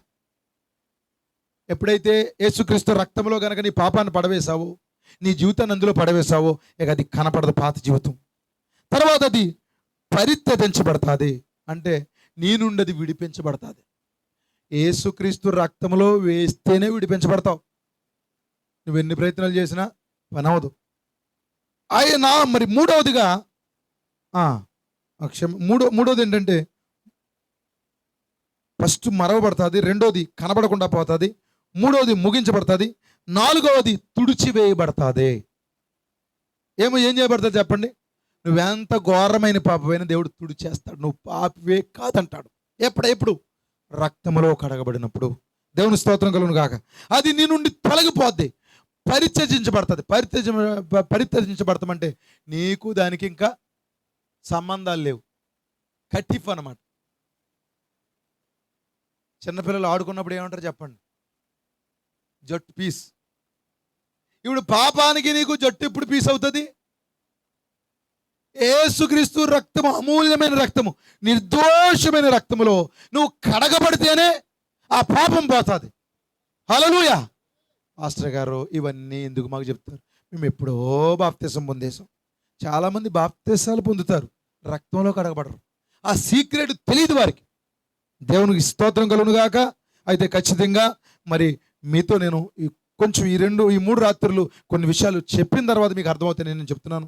చూడండి, దేవుడు ఎప్పుడు కూడా మానవుడిని ఎక్కడ కలుసుకుంటాడు చెప్పండి? రక్తం కింద కలుసుకుంటాడు. ఆరాధన చేసేవాడిని ఎక్కడ కలుసుకుంటాడు? రక్తం కింద. ఏంటి పాస్టర్ గారు రక్తం రక్తం రక్తం అంటావు? యేసుక్రీస్తు రక్తానికి ఉన్న చాలా విలువ ఉందండి. హల్లెలూయా. చూడండి, ఆదాము అవ్వలు పాపం చేశారు, పాపంలో పడిపోయారు.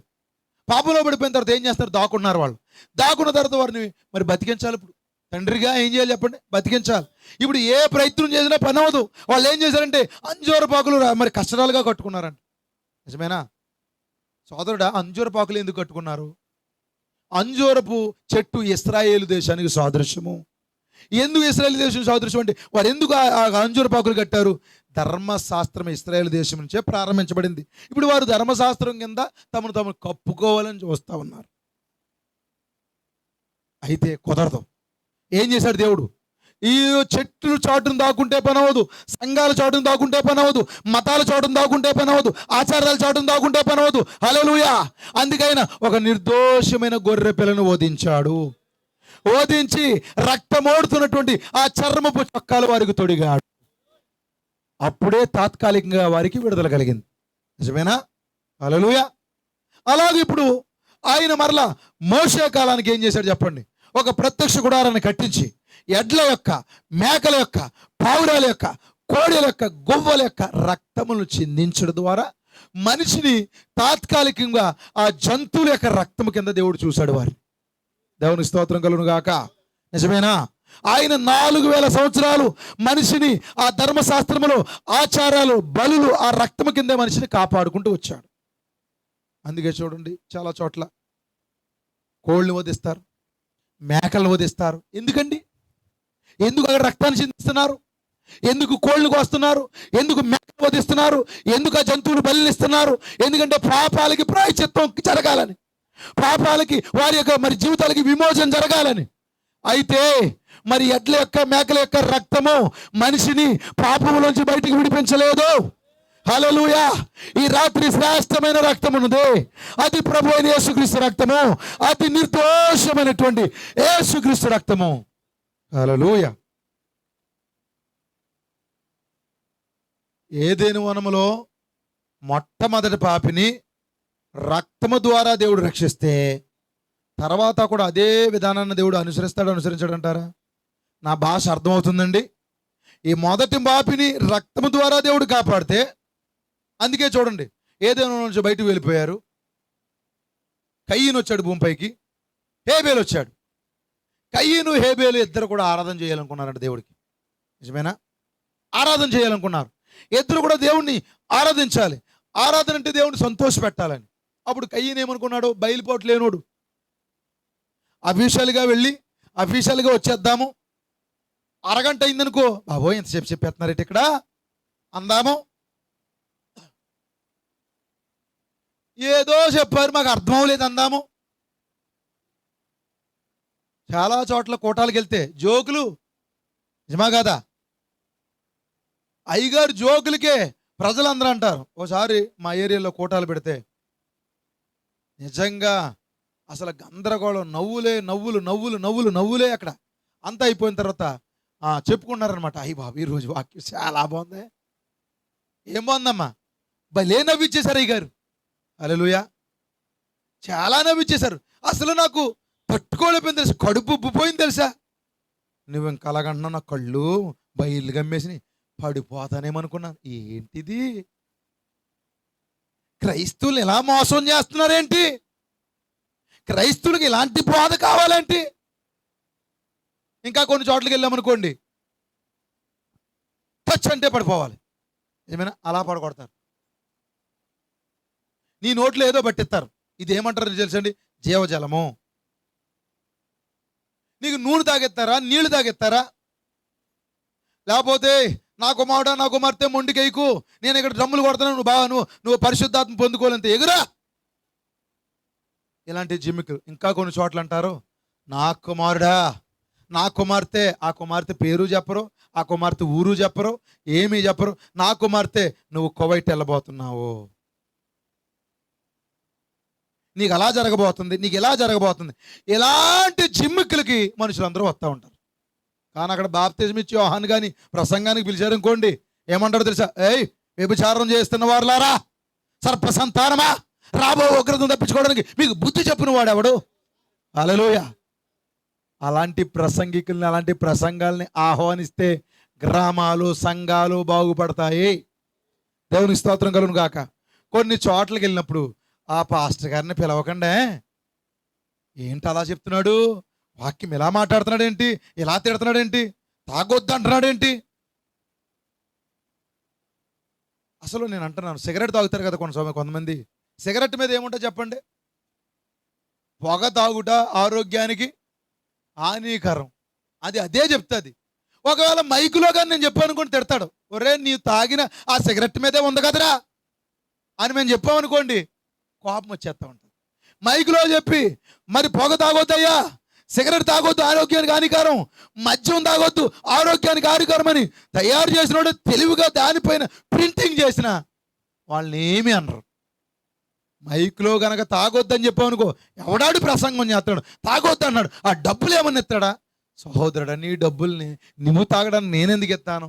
నా ప్రశస్తమైన సహోదరుడు తాగితే పాడైపోతావని బాధతో నీ సహోదరుడిగా చెప్తున్నాను అంతే. దేవునికి స్తోత్రం కలుగును గాక. కనుక ఇప్పుడు కయ్యను ఏం చేస్తాడు చెప్పండి?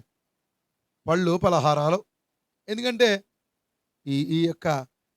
ఇలాంటి అందమైన బలిపీఠాన్ని కట్టాడు, అఫీషియల్ బలిపీఠాన్ని కట్టాడు.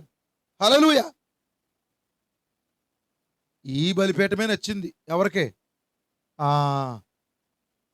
యాషావుకి. అతను కూడా మరి ఆ కూరగాయలు ఫ్రూట్స్ బలిపీఠానికే పడిపోయాడు, ఆ చిక్కుడుగాయలు వంటకానికే పడిపోయాడు. దేవుని పిల్లలారా, దేవునికి స్తోత్రం కలుగును గాక. హల్లెలూయా. కనుక ఆ బలిపీఠాన్ని కట్టాడు. కానీ హేబేలు ప్రత్యక్షత కలిగిన వాడు. మా తల్లిని మా తండ్రిని దేవుడు ఏదైనా వనములో ఎలా కాపాడాడు? రక్తము ద్వారా కాపాడాడు. హల్లెలూయా. రక్తము ద్వారా కాపాడాడు గనుకన నేను కూడా ఒక గొర్రె పిల్లని అర్పిస్తాను. దేవునికి స్తోత్రం కలుగును గాక.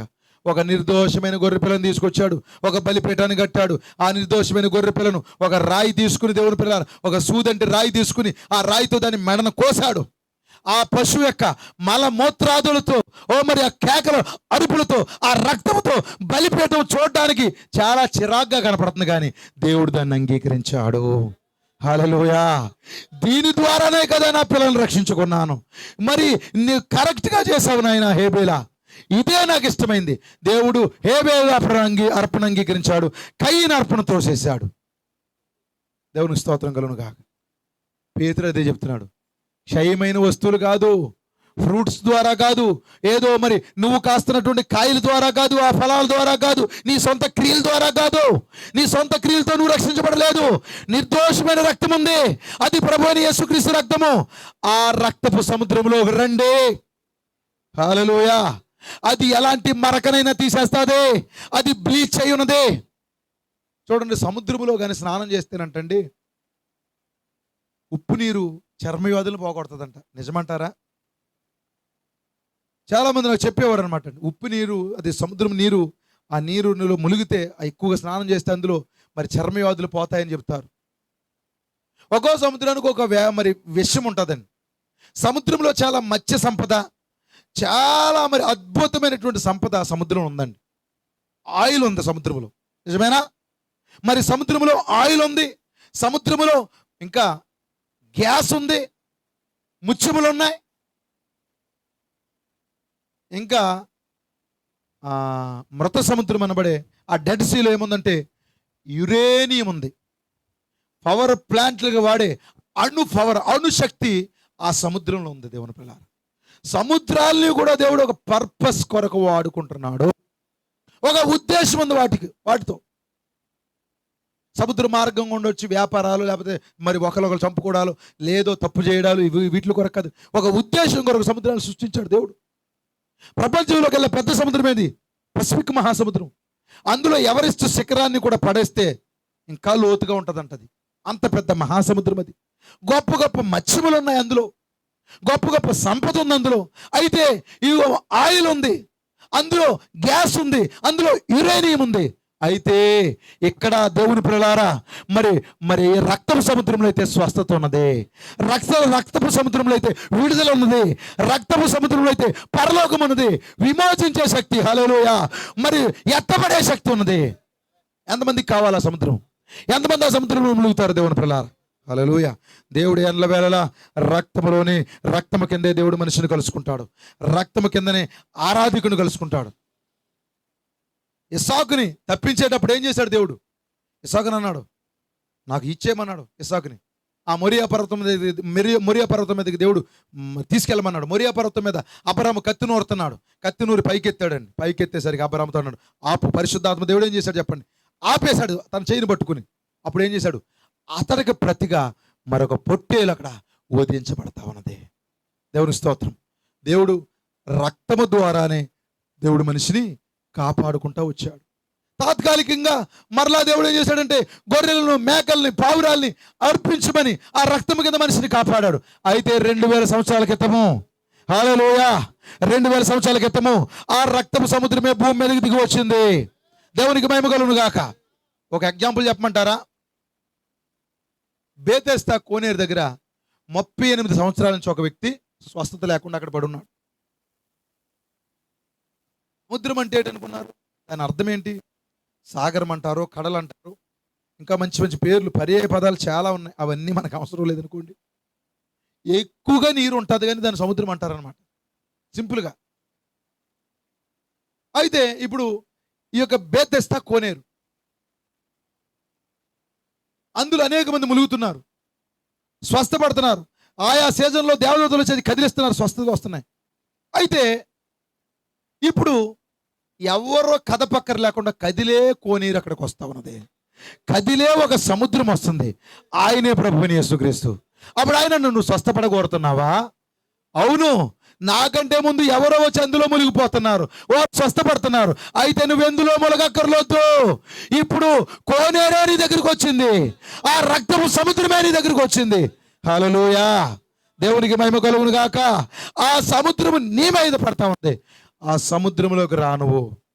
అప్పుడు పరుపెత్తుకుని లేచి నిలమన్నాడు. అతడు దిగ్గును లేచి తన పరుగు పెట్టుకుని నడుచుకుంటా వెళ్ళిపోయాడు. దేవుని పిల్లారా, ఈ రాత్రి కూడా ఈ పల్లగిరి గ్రామానికి రక్తపు సముద్రం అనబడే ప్రభువైన యేసుక్రీస్తు ఇక్కడికి వచ్చాడు. రండి. ఎలాంటి రోగమునైనా దేవుడు స్వస్థపరచబోతున్నాడు, ఎలాంటి వ్యాధినైనా దేవుడు విడిపించగలడు.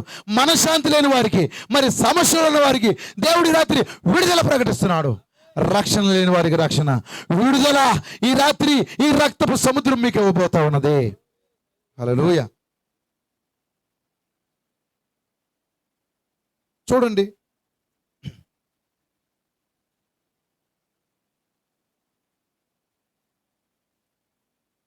పశ్చాత్తాపం పొందిన పాప యొక్క అవినీతి, జాగ్రత్తగా వింటున్నారా? పశ్చాత్తాపం పొందిన పాప యొక్క అవినీతి నీతిమంతుని యొక్క రక్తంలో పడినప్పుడు అది దేవుని యొక్క నీతి అగును. జాగ్రత్తగా గమనిస్తే, పశ్చాత్తాపం పొందినటువంటి ఒక పాప యొక్క అవినీతి, ఎవరు పడితే వాళ్ళు కాదండి, నువ్వు పశ్చాత్తాపడాలి, నేను పాపని ఒప్పుకోవాలి, కన్ఫెస్ అవ్వాలి, కన్విన్స్ అవ్వాలి, ఒప్పించబడాలి, ఒప్పుకొని నేను పాపిని, అపవిత్రుణ్ణి, నాలో మరి లోపాలు ఉన్నాయని నువ్వు ఒప్పుకొని నీ పాపాన్ని కనుక ఆయనలో పడేసావు అనుకో, అప్పుడు అది దేవుని నీతి అయిపోద్ది. నీ పాపమే మరి ముక్కలైపోయి ఆ పాపము సొంత యజమాని దగ్గరికి వెళ్ళిపోద్ది. పాపానికి సొంత యజమాని ఎవరు? సాతాను, దెయ్యం. సినిమాలు చూడాలని కోరిక ఎవరిదమ్మా? సీరియల్ చూడాలని కోరిక ఎవరిది? నీది కాదు. ఆ యొక్క స్వరము 7 గంటలకో 8 గంటలకో మరి కేకలేస్తుంటే, అయ్యి బాబా టైం అయిపోయింది బాబా, గుడి వద్దు, బడి వద్దు, ఏ మక్కలొద్దు, సీరియల్ కాడ కూర్చోండి, ఎవరు తీసుకెళ్తున్నారో? నీ పాపం. ఇప్పుడు అది ఎవరో, దానికి ఆరిజిన్ ఎవరంటే దెయ్యం, సాతాను. ఎప్పుడైతే యేసుక్రీస్తు రక్తంలో నీ పాపం పడిందంటే, సీరియల్ ఎవరి దగ్గరికి వెళ్తుందంటే దెయ్యం దగ్గరికి వెళ్తుంది. సినిమా ఎవరి దగ్గరికి వెళ్తాను? దెయ్యం దగ్గరికి వెళ్తుంది. నీ త్రాగుడు, వ్యసనాలు, సిగరెట్లు, చొట్లు, తప్పుడు విధానం అంతా సాతాను మీదకి వెళ్ళిపోద్ది. అప్పుడు నీ జీవితం దేవుని నీతి అయిపోద్ది. హల్లెలూయా. ఆ రక్తపు సముద్రం చేసే కార్యం అది. ఒక 5-10 నిమిషాల్లో నేను ముగించాలని ఆశపడుతున్నాను దేవుని పిల్లలారా. చూడండి, బ్లీచ్లో నీరు కూడా ఒక భాగం అండి. బ్లీచ్లో వాటర్ కూడా ఒక భాగం. వాటర్ని ఏమంటామంటే H2O అంటాం. చదువుకున్న వాళ్ళకి అర్థమవుతుంది. ఎందుకంటే ఇది చెప్పకపోతే బాగోదని ఇక్కడ మరి ఈ విషయాలు చెప్పవలసినంత అవసరం లేకపోవచ్చు, ఎవరికైనా ఉపయోగపడుతుంది. వాటర్ని ఏమంటారు చెప్పండి? H2O అనగా హైడ్రోజన్, ఆక్సిజన్. దేవుని స్తోత్రం కలుగును గాక. ఇప్పుడు ఈ హైడ్రోజన్, ఆక్సిజన్, ఈ H2O, God bless you sir, దేవుడు మిమ్మల్ని దీవించును గాక. ఈ రెండు కూడా నిజంగా ఏమీ కాదండి, అవి బూడిదైపోతాయి విడదీసి ఒక పక్కన పెట్టామనుకో, రెండు మండే వస్తువులే. అవి కలిపినప్పుడు ఏమైంది చెప్పండి? నీరైంది. దేవుని స్తోత్రం కలుగును గాక. అది నీరైందనమాట. ఈ రెండు కూడా పేలుడు పదార్థాలు, ఆక్సిజన్, హైడ్రోజన్, ఈ రెండింటిని కలిపితే అది నీరవింది. దేవుని స్తోత్రం కలుగును గాక. విడగొడితే హైడ్రోజన్ అయింది, ఆక్సిజన్ అయింది. ఎంతమందికి అర్థమవుతుంది? ఇక్కడ ఎందుకు మరి నేను పెద్దగా చదువుకున్న వ్యక్తిని కాదు, సైన్సు నాకు అసలు తెలియదు. దేవుని స్తోత్రం కలుగును గాక. నేను బాగా అన్ని సబ్జెక్టులు వీకే. నా యొక్క క్వాలిఫికేషన్ కూడా చెప్పాలని ఆశపడుతున్నాను. మీరు సంతోషిస్తారనుకుంటున్నాను. దేవుని స్తోత్రం కలుగును గాక. మరి 10th క్లాస్ ఫస్ట్ క్లాస్లో ఫెయిల్డ్ అనమాట. అంటే అన్ని సబ్జెక్టులు ఫెయిల్ అయిపోయిన వాళ్ళని ఫస్ట్ క్లాస్లో ఫెయిల్ అవ్వాలంటారు అనమాట. కనుక ఎందుకంటే చూసి రాయడం కూడా రాకపోయేసరికి ఫెయిల్ అయిపోయాను అనమాట. మరి స్లిప్లు ఎట్టేవాళ్ళు ఒకవేళ స్లిప్ పట్టుకెళ్ళినా అది చూసి రాయలేను. వింత ఏమిటంటే ఆ 10th క్లాస్ ఎగ్జామ్ రాస్తున్నప్పుడు పేరు కాదు అనుకుంటా రాయడం. సార్ ఏంటండి, నెంబర్ వేయాలి అక్కడ. అద్భుతమైనటువంటి వ్యక్తులు కనుక నెంబర్ వేయడం కూడా రాక పేర్లు రాసి వాళ్ళు చెప్పే సూచనలు వారు చెప్పే టైంలో వెళ్ళక, స్పెషల్ క్లాసులకు వెళ్ళక, ఏం జరిగిందో తెలియక మాకు వచ్చిందంతా రాస్తే, మరి వచ్చినంతా రాస్తే మార్కులు ఏమి వేసారు అక్కడ. దేవునికి స్తోత్రం కలుగును గాక. ఏమైందో మొత్తం ఫస్ట్ క్లాస్లో ఫెయిల్డ్. కనుక సైన్సు, మ్యాథమెటిక్స్ చాలాసార్లు నా ప్రసంగంలో చెప్తూ ఉంటారనమాట. ఆ డివిజన్స్ నాకు రావు. ఒకసారి మా సార్ దగ్గరికి వెళ్ళి ఆ చెప్పిన డివిజన్ నేను చేసేసాను. చాలా వింతగా నా ముఖం వంక చాలా ఆశ్చర్యంగా చూశాడు. ఏంటి వీడొచ్చి ఈ డివిజన్ చేశాడు, ఏంటి ఆ భాగహారం ఎలా చేశానంటే, ఈ పక్కన కొన్ని అంకెలు వేసాను, ఎందుకంటే 2 చెవులు పెట్టాను, ఈ పక్కన కొన్ని అంకెలు వేసాను, మధ్యలో ఏంటవి ఆ గడ్డ గీతలు గీసేసి అంకెలు వేసి కింద 0 వేసి శాస్త్రమని రాశాను అంతే. సార్ అన్నాడు, ఒరే ఏం చేసావు, ఇది నీకు ఎలా వచ్చింది, ఈ పక్కన ఎందుకు వేసావు, ఈ పక్కన ఎందుకు వేసావు, ఇదంతా ఏం చేసావు, ఏంట్రా ఈ సృష్టికర్త, ఏంట్రా ఇలా సృష్టిస్తున్నావు. దేవునికి మహిమ కలుగును గాక. అంటే ఇలాగే చేసేసారేమనుకుని నా సొంత ప్రయోగాలు చేశాం, ఏం అవలా. ఒక ఆశ్చర్యకరమైన విషయం చెప్పమంటారా? చిన్న అంకిలోంచి పెద్ద అంకి తీయాలి. నాకు అలా తీసి పని అయిపోయేది. చిన్న అంకిలోంచి పెద్ద అంకి ఎలా తీస్తారు? ఏంటిది మాస్టర్ ఎలా చెప్తాడు?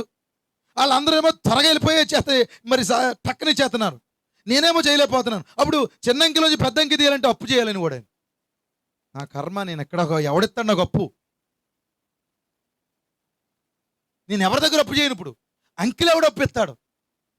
హల్లెలూయా. ఇలాంటి ఆలోచనలు. అంకిల్ మనం అప్పులు చేస్తాకు వచ్చామా, చదువుకుంటాకు వచ్చామా? ఈయన ఆలోచించే లోపలనే వాళ్ళు ఇచ్చేవారు, నాకు వీపుకి దెబ్బలు పడేవన్నమాట. దేవుని స్తోత్రం కలుగును గాక. కనుక మరి మరి దేవుని కృపను బట్టి మరి ఒక సేవకుడిగా ఉండడానికి చదువుతో పని లేదని తర్వాత నాకు అర్థమైంది. దేవునికి స్తోత్రం కలుగును గాక. వేలు ముద్ర కూడా వేయడం రాని, వేలు ముద్ర ఎక్కడ వేయాలో చేత కానీ పేతురు చదివి రాసినటువంటి పత్రికలు ఈరోజు మనం ప్రసంగించుకుంటా ఉన్నాం దేవుని పిల్లలు. వాటికి థియాలజీ కాలేజీలు, బైబిల్ కాలేజీలు, బీటీహెచ్లు, బీడీలు, ఎల్ఎల్డీలు, అవన్నీ పెద్ద థియాలజీ కాలేజీలు ఏర్పాటు చేసి మరి ఎందుకంటే ఆత్మ ద్వారా నింపబడి రాయబడిన పత్రికలు మరి వివరించుకోవడానికి థియాలజీ కాలేజీలు ఏర్పాటు చేసుకున్నారు. నేను అంటున్నాను, ఈ రాత్రి నియాలజీ ఉంటే సరిపోద్దండి, మోకాళ్ళ జీవితం ఉంటే దేవుడు బయలుపరుస్తాడు. దేవుని స్తోత్రం గాక. హల్లెలూయా. నీ నాలెడ్జ్ దీనికి పెట్టడానికి వీల్లేదు. ఏ పాస్టర్ నాలెడ్జ్ కానీ, ఏ విశ్వాస నాలెడ్జ్ కానీ దీనికి పెట్టడానికి అవసరమే లేదు. దేవుడే ఆయన వాక్యానికి సొంత అనువాదకుడై ఉన్నాడు. దేవునికి మహిమ కలుగును గాక. చూడండి, ఇప్పుడు ఎప్పుడైతే ఒక సిరా చొక్కన ఈ యొక్క బీచ్లో వేసాము, సైన్స్ అంటది ఏమంటదంటే ఎక్కడికి వెళ్ళిపోయింది? సైంటిస్టులు అంటారు ఇది ఎక్కడికి వెళ్తుంది, ఎక్కడికి వెళ్ళిపోద్ది, కనపడతలేదు అక్కడ. అప్పుడు మనకు తెలిసిన భాషలో ఏమంటామంటే మూలాల్లోకి వెళ్ళిపోయింది. అది ఎక్కడి నుంచి వచ్చిందో అక్కడికి వెళ్ళిపోయింది. ఎక్కడి నుంచి వచ్చింది? అయితే సైన్స్ భాషలో మాట్లాడాలంటే దేవుని పిల్లారా, దేవుని స్తోత్రం కలుగును గాక, అదంటండి ఫస్ట్ అంట మూల ఆమ్లంలోకి వెళ్ళిపోయిందంట, ఆమ్లాలుగా మారిపోయింది. సరే, ఆమ్లంలోకి వెళ్ళిపోయింది. ఆమ్లం ఎక్కడి నుంచి వచ్చింది? అణువుల్లోంచి వచ్చింది. మరి అణువులు ఎక్కడి నుంచి వచ్చినాయి? పరమాణువుల్లోంచి వచ్చినాయి. దేవుని స్తోత్రం కలుగును గాక. హల్లెలూయా. మరి పరమాణువులు ఎక్కడి నుంచి వచ్చినాయి? ఎలక్ట్రానిక్స్ లోంచి వచ్చినాయి. ఎలక్ట్రానిక్ పవర్ ఎక్కడి నుంచి వచ్చింది అని చూస్తే సూర్యునిలోంచి వచ్చింది. హల్లెలూయా. మరి సూర్యుని ఎవరయ్యా సృజించింది? హల్లెలూయా. సూర్యుని ప్రభు అయిన యేసుక్రీస్తే సృజించాడు. దేవునికి మహిమ కలుగును గాక. ఓ మరి చాలా మంది ఇది ఎక్కడికి వెళ్ళింది, ఏమైంది, ఇదంతే అదంతే అని సైంటిస్టులు వారేదో చెప్తున్నారు. కానీ ప్రతిదానికి సమాధానం ఉంది. వితండవాదానికి మరి సమాధానం లేదు. ఓ మరి నిత్యముగా ఇంకా చెప్పాలంటే దేవుడు లేడు అంటే దానికి సమాధానం లేదు. వారికి నాస్తికులకి, ఓ మరి నిత్యముగా దేవుని అస్తిత్వాన్ని నమ్మని వారికి, ఓ మరి వారికి సమాధానం లేకపోవచ్చు. ప్రతిదానికి సమాధానం బైబిల్లో ఉంది. హల్లెలూయా. ఈ ఆమ్లాలు, ఓ మరి అణువులు, పరమాణువులు, ఎలక్ట్రానిక్స్ ఇవన్నీ ఎక్కడి నుంచి వచ్చినాయి? సూర్యునిలోంచి వచ్చినాయి. దేవుని పిల్లారా, అది సృష్టించబడక మునుపు ఎక్కడి నుంచి వచ్చిందో తిరిగి మరలా అక్కడికే వెళ్తా ఉన్నది. ఈ రాత్రి నేనేం చెబుతున్నానంటే, నీ పాపం ఎంత నల్లగా ఉన్నా బ్లీచ్ అనబడే రక్తంలోకి ఆ రక్తంలో వేస్తే అది ముక్కలుగా విడిపోతుంది. అది అణువుల్లోంచి, పరమాణువులోంచి, హల్లెలూయా, అది ఎలక్ట్రానిక్స్ లోంచి అది ఎక్కడికి వెళ్ళిపోద్దంటే ఆ పాత పురాతన అపవాదైనటువంటి దెయ్యం దగ్గరికి వెళ్ళిపోద్ది. దేవుని స్తోత్రం. ఈ యొక్క భౌతికమైనటువంటి ఈ సిరా చొక్క నీతి సూర్యునిలోకి ఎలాగైతే వెళ్ళిపోతుందో ఈ పాపం అనబడే ఈ సిరా చొక్క కూడా మరి అపవాదైనటువంటి దెయ్యం దగ్గరికి వెళ్ళిపోద్ది. అప్పుడు సిగరెట్ నువ్వు తాగినందుకు నరకానికి వాడెళ్తాడు. ఎందుకంటే పాపం నువ్వు చేయలేదు, వాడు నీ చేత చేయించాడు. నువ్వు కాదు పాపివి, నువ్వు తప్పుడు వ్యక్తి కాదు, నిన్ను అలా తప్పుడు వ్యక్తిగా చేసింది దెయ్యమై ఉన్నది, సాతానై ఉన్నది. ఆదిలో అపవాది ఆ అవ్వని మోసం చేసి ఆ పాపములోకి లాగాడు దేవుని ప్రకారం. కనుక పాపులు మనం కాదు. ఎప్పుడైతే ఈ బ్లీచ్ అనబడే రక్తంలో వేసావో అప్పుడు ఇది ఎక్కడికి వెళ్ళిపోద్దంటే ఆ రక్తపు సముద్రంలోంచి, దాన్ని అన్నాడు మరుపు అనబడే సముద్రము. హల్లెలూయా. అది ఒక అమూల్యమైన రక్తపు సముద్రము, అది నిష్కళంకమైన రక్తపు సముద్రము. అందులో కనుక పడవేశావంటే అది విచ్ఛిన్నమైపోద్ది. ఏ పాపం, ఎనీ డిసీజ్, ఏ రోగమైనా, ఏ పాపమైనా, ఎంత మరి ఎలాంటి ఘోర స్థితి అయినా తప్పించుకోలేక మరి రహస్య పాపిగా నువ్వు బాధపడుతున్నా ఖచ్చితంగా రక్తంలో పడ్డావంటే, ఆ సముద్రంలో ములిగావంటే ఈ రాత్రి నీకు విడుదల, అద్భుతమైన స్వస్థత, భౌతిక ఆత్మీయ స్వస్థతలు పొందుకుని నువ్వు ఈ స్థలం నుంచి వెళ్ళబోతున్నావు. దేవునికి మహిమ కలుగును గాక. హల్లెలూయా. చూడండి, దేవుడు అతని కొరకు పరలోకం నుండి రసాయమును పంపించాడు. ఏంటో తెలుసండి? ఆ పరలోకం నుంచి వచ్చిన రసాయనం ఏంటో తెలుసా? ప్రభువైన యేసుక్రీస్తు రక్తమే. హల్లెలూయా. పరలోకం నుంచి పంపించబడినటువంటి పరిహారము, ఆ రక్తం ఏంటది? ఆ రసాయనం ఏంటి? ప్రభువైన యేసుక్రీస్తు రక్తం. అది ఏంటది? అది తీర్పు దినం వరకు నీ పైన అలాగే ఉంటుంది. ఎందుకో తెలుసా? నీ పైన తీర్పులు ఉండకూడదని. నువ్వు ఇక తీర్పు తీర్చబడడానికి వీల్లేదు. ఆ రక్తం నీ పైన ఉంది. ఆ గొర్రె పిల్ల రక్తం చూసి ఆ దేవుడు ఎలాగైతే దాటిపోయాడో తెలుసా మీకు? నిర్గమాకాండము 12వ అధ్యాయంలో ఆ యొక్క మరి గోషేను ప్రాంతంలో ఇశ్రాయేలు గడప కమ్ముల మీద, నిలువు కమ్ముల పైన, అడ్డ కమ్ముల పైన రక్తం పూయబడిందని, ఆ రక్తాన్ని చూసి సంహారకుడు దాటిపోయాడని. ఎందుకంటే ఆ రక్తపు సముద్రాన్ని దాటేసుకుని వెళ్ళిపోయి ఐగుప్తుల మీద పడ్డాడు ఆయన. ఆ రసాయనాన్ని ఏం చేశారు? వారి గడప కమ్ముల మీద వేసుకున్నారు. ఈరోజు మన హృదయపు గడప కమ్ముల పైన, నిలువ కమ్ముల పైన, అడ్డపు కమ్ముల పైన లోపల మనిషికి అప్లై చేయండి దేవుని పిల్లారా. చాలా మంది చేసే పని ఏంటంటే సప్లై చేస్తారండి. నేను అంటున్నాను, స్టాప్ చేయండి. సప్లై స్టాప్ చేయండి. ఫస్ట్ నువ్వు అప్లై చేసుకో. హల్లెలూయా. ముందు నువ్వు ఆపాదించుకో. చాలా మంది ఆపాదించుకోరండి. మాకు చెప్పకలా, మాకు అంతా తెలుసు. God bless you. అంతా తెలుసుకున్న అనుకునే వారికి బైబిల్ ఏం చెప్పలేదు. నేను నేర్చుకుంటానంటే మాత్రం చెప్తాది బైబిల్. హల్లెలూయా. ఎప్పుడైతే నువ్వు ఆ రక్తంలో మరి మునిగావో అది తీర్పు దినం వరకు నీ పైన అలా ఉంటుంది. ఎందుకంటే సమస్త పాప లక్షణాన్ని చంపేస్తుంది అది. ప్రతి పాపము, పాప అణువంతయు తిరిగి దెయ్యమున వద్దకే పోయేలా చేస్తుంది అది. సాతానుని అగ్నిగుండంలో తోసేస్తుంది. సామాన్యతలో దేవుడు తను మరుగు చేసుకున్నాడని వర్తమానంలో కొన్ని మాటలను చెప్తున్నాను. మరి వాక్యం తెలిసిన వారికి ఇది అర్థమవుతుంది. దేవుని స్తోత్రం కలుగును గాక. మీరు గమనిస్తే నేను ముగిస్తున్నాను ఇప్పుడు. మోషే ఎడ్ల యొక్క, మేకల యొక్క రక్తం కింద ఉన్నాడు కదా. ఆ రక్తం కింద ఉండి అతను పలుకుతూ ఉన్నాడండి. పలికాడంట ఐగుప్తులో. ఫస్ట్ ఒక పచ్చటి ఏగొచ్చిందంట, అని శబ్దం చేసుకుని. ఆ తర్వాత ఒక అడుగుకి 10 పౌనులు, లేకపోతే ఇంచుమించుగా గజానికి 5 పౌనుల చొప్పున ఈగలు వచ్చినాయి. ఏలైనగా రక్తము కింద అతను దేవుని సన్నిధిలో ఉన్నాడు. ఆ దేశమును అసలు కప్పలే లేవంట అతను పలుకుతున్నప్పుడు. కానీ ఎడ్ల యొక్క, మేకల యొక్క రక్తము కింద ఉండి కప్పలు కలుగును కాకంటే దేశమంతా ఇంచుమించుగా దేవుని పిల్లారా 10 అడుగుల ఎత్తు కప్పలో పేరుకుపోయినాయి అంటండి. ఎన్ని అడుగులు? వామ్మో. ఈ భౌతికమైనటువంటి ఈ రక్తము కిందే ఆ కార్యము జరిగితే యేసుక్రీస్తు రక్తము కింద ఏమీ జరగదంటారు ఈ రాత్రి? రోగముతో నువ్వు ఆజ్ఞాపిస్తే పోదా? హల్లెలూయా. స్వస్థత కొరకు, నూనె బుడ్ల కొరకో, స్వస్థశాలకో, అక్కడికిక్కడికో పరిగెడతావేంటి? దేవుడు స్వస్థపరచువాడు. నేను నమ్ముతున్నాను, స్వస్థతలో నేను నమ్ముతున్నాను. అయితే ఖచ్చితంగా యేసుక్రీస్తు రక్తం నిన్ను బాగు చేస్తుంది ఈ రాత్రి. నిన్ను విడిపిస్తుంది ఈ రాత్రి. నువ్వు ఎక్కడికి పరుగులు ఎక్కర్లేదు. అలాగే నా అర్థం మందిరానికి వెళ్ళొద్దని కాదు, ఒక కాపరితో ప్రార్థన చేయించుకోవద్దని కాదు, జిమ్మిక్కులు చేసే మోసాలకి నువ్వు పడొద్దని చెప్తున్నాను అంతే. హల్లెలూయా. నూనె రాసి ప్రార్థన చేస్తే స్వస్థత రాదని నేను చెప్పట్లే. నడికట్లు, వస్త్రాలు ముట్టుకుంటేనే స్వస్థత వచ్చింది దేవుని పిల్లలారా. హల్లెలూయా. అయితే దీన్ని వ్యాపారం చేస్తున్నారు కొంతమంది, అది చేయొద్దు అంటున్నాను అంతే నేను. దేవునికి మహిమ కలుగును గాక. చూడండి, యేసుక్రీస్తు రక్తం కింద ఉన్నవారు తొట్టిల్లరు. జాగ్రత్తగా గమనించండి. మరి ఆ రక్తం వల్లనే నేను పరిపూర్ణంగా ఉండగలను.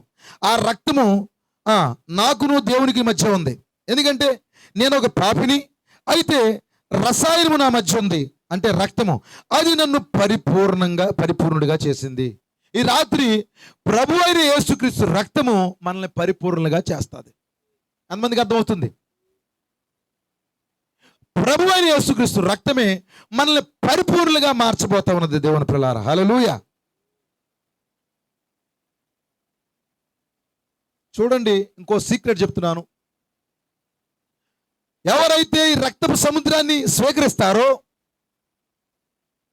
యేసుక్రీస్తు రక్తాన్ని స్వీకరిస్తారో, ప్రభు అయిన యేసుక్రీస్తుని సొంత రక్షకుడిగా అంగీకరిస్తారో, వారికి ఒక సీక్రెట్ ఏంటంటే వారు తీర్పులోకి వెళ్ళరు.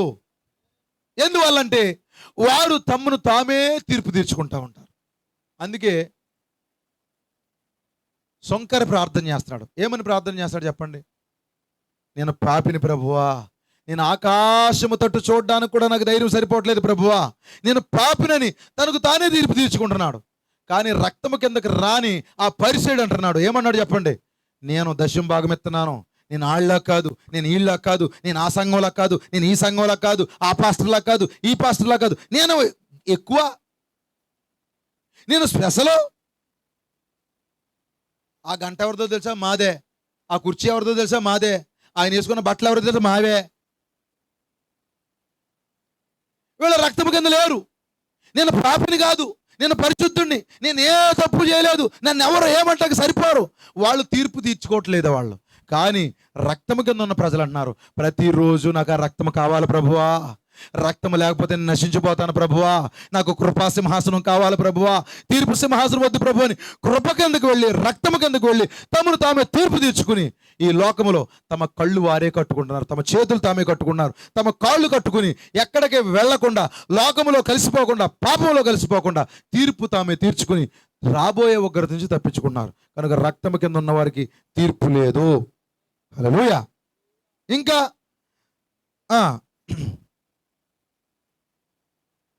రక్తము కింద ఉన్నవారు వారు పరిపూర్ణమైన వారు, వారికి తీర్పు తీర్చబడదు.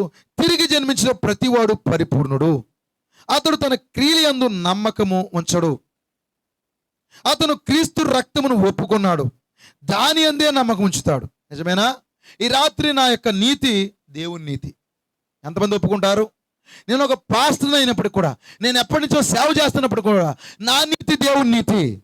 నా క్రియలు కాదు, నా క్రియలు ఎందు కానీ, నా మతం ఎందు కానీ, నా కులం ఎందు కానీ, నా యొక్క బంధువులు ఎందు కానీ, నా యొక్క తడి మడి ఆచారాలు ఎందు కానీ, నా సంస్థల ఎందు కానీ, నా సంఘం ఎందు కానీ నాకు నమ్మకం లేదు. కానీ రాత్రి నాకు యేసుక్రీస్తు రక్తం ఎందే నమ్మకము. అక్కడే నేను పరిపూర్ణుణ్ణి, అక్కడే నేను పవిత్రుణ్ణి. ఈ రాత్రి రక్తం సముద్రం మనకుంది. దేవుని ప్రియులారా, హల్లెలూయా. చివరి మాటలు జాగ్రత్త వినండి. అతను క్రీస్తు రక్తమును ఒప్పుకున్నాడు, దాని అందే నమ్మకం ఉంచాడు.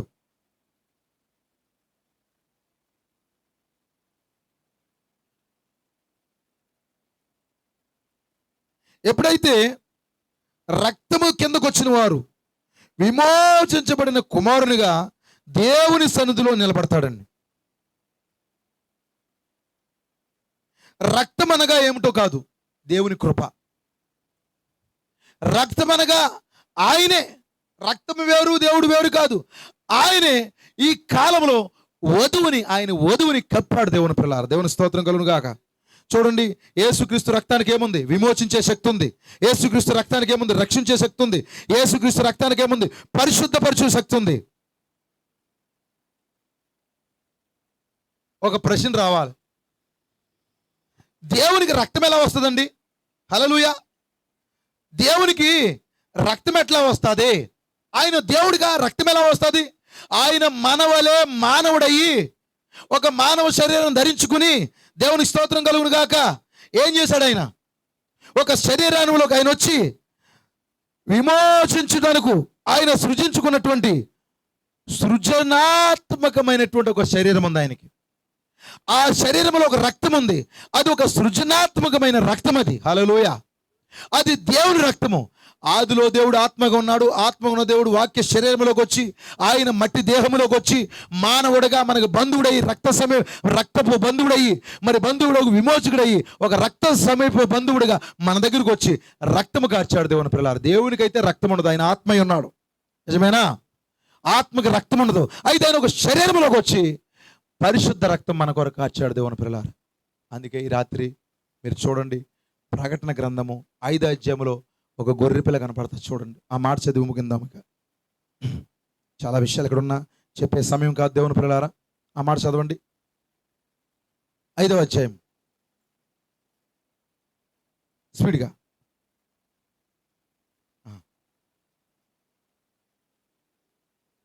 అవును, 7 ముద్రలు గట్టిగా వేసి ఉన్న ఒక గ్రంథము సింహాసనమందు. చూసారండి, బైబిల్లోనే ఒక బైబిల్ ఇది. చాలా మందికి తెలియదు. ప్రకటన గ్రంథం గుర్తుల గ్రంథం, అది దర్శనాల గ్రంథం. అది చాలా మంది ప్రకటన గ్రంథాన్ని పట్టించుకోరు. బైబిల్ లోపల బైబిల్ ఉంది, గ్రంథం లోపల గ్రంథం ఉంది. సింహాసనాసుడైన ఒక ఆయన కుడి చేతులు ఉంది.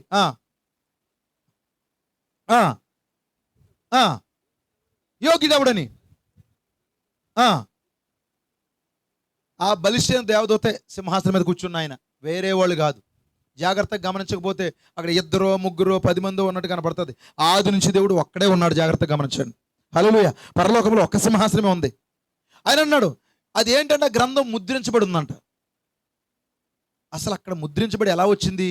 ఈ గ్రంథం ఫస్ట్ ఎవరి చేతిలో ఉండేది? ఆదాము చేతిలో ఉండేది. ఆదాం పోగొట్టుకున్నాడు దాన్ని. సాతాను తన మురికి హస్తాలతో దాన్ని పట్టుకోవాలనుకున్నాడు. అయితే సొంత యజమాని, గ్రంథానికి సొంత యజమాని ఎవరంటే ప్రభువైన యేసుక్రీస్తు. ఆయన చేతిలోకి వచ్చేసింది. అది విప్పబడకపోతే మన విమోచన లేదు, మనకి ఆశీర్వాదాలు లేవు. మరలా ఏదైనా ఆశీర్వాదాలు ఆ గ్రంథంలో ఉన్నాయి. హల్లెలూయా. దాన్ని యోహాను చూస్తున్నాడు. అప్పుడు అడుగుతున్నాడు అనమాట, బిగ్గరగా బలిష్ఠైన దూత అడుగుతున్నాడు సింహాసనం మీద కూర్చుని, భూమి మీద కానీ భూమి కింద కానీ ఆ గ్రంథం విప్పుడుకైనను చూచుడికైనను ఎవ్వనికి శక్తి లేదు. ఎందుకంటే ఆ గ్రంథం విప్పేయాలనుకుంటే ఎప్పుడో ఇప్పేద్దరు, శక్తి ఉంటే. మహానుభావులు కానివ్వండి, ఎవరో ఏ గొప్ప వ్యక్తులు కానివ్వండి, పరలోకపాధిపతులు కానీ భూలోకపాధిపతులు కానీ. పరలోకాధిపతులు అంటే నన్ను తప్పుగా అనుకోకండి, పరలోక దూతలు కానివ్వండి, గాబ్రియేలు, మికాయేలు, రగుయేలు, దఫాయేలు, దేవుని స్తోత్రం కలుగును గాక, ఇలాంటి దూతలు కానివ్వండి, ఎవరి వల్ల కాదు, పాతాళం వల్ల కాదు. భూమి మీద చాలా గొప్ప వ్యక్తులు ఉన్నారు, సైంటిస్టులు ఉండొచ్చు, మతాధిపతులు ఉండొచ్చు, ఎవరి వల్ల కావట్లేదు. అది కనబడనందున యోహాను ఏడుస్తున్నాడు. ఎందుకంటే అది విప్పబడకపోతే ప్రయోజనం లేదు. అక్కడ 24 పెద్దలు ఉన్నారండి. సింహాసనం చుట్టూ 24 సింహాసనాలు ఉన్నాయి. 24 పెద్దలు మనకు తెలుసు. 12 మంది అపోస్తులు, 12 మంది ఇశ్రాయేలు గోత్రకర్తలని.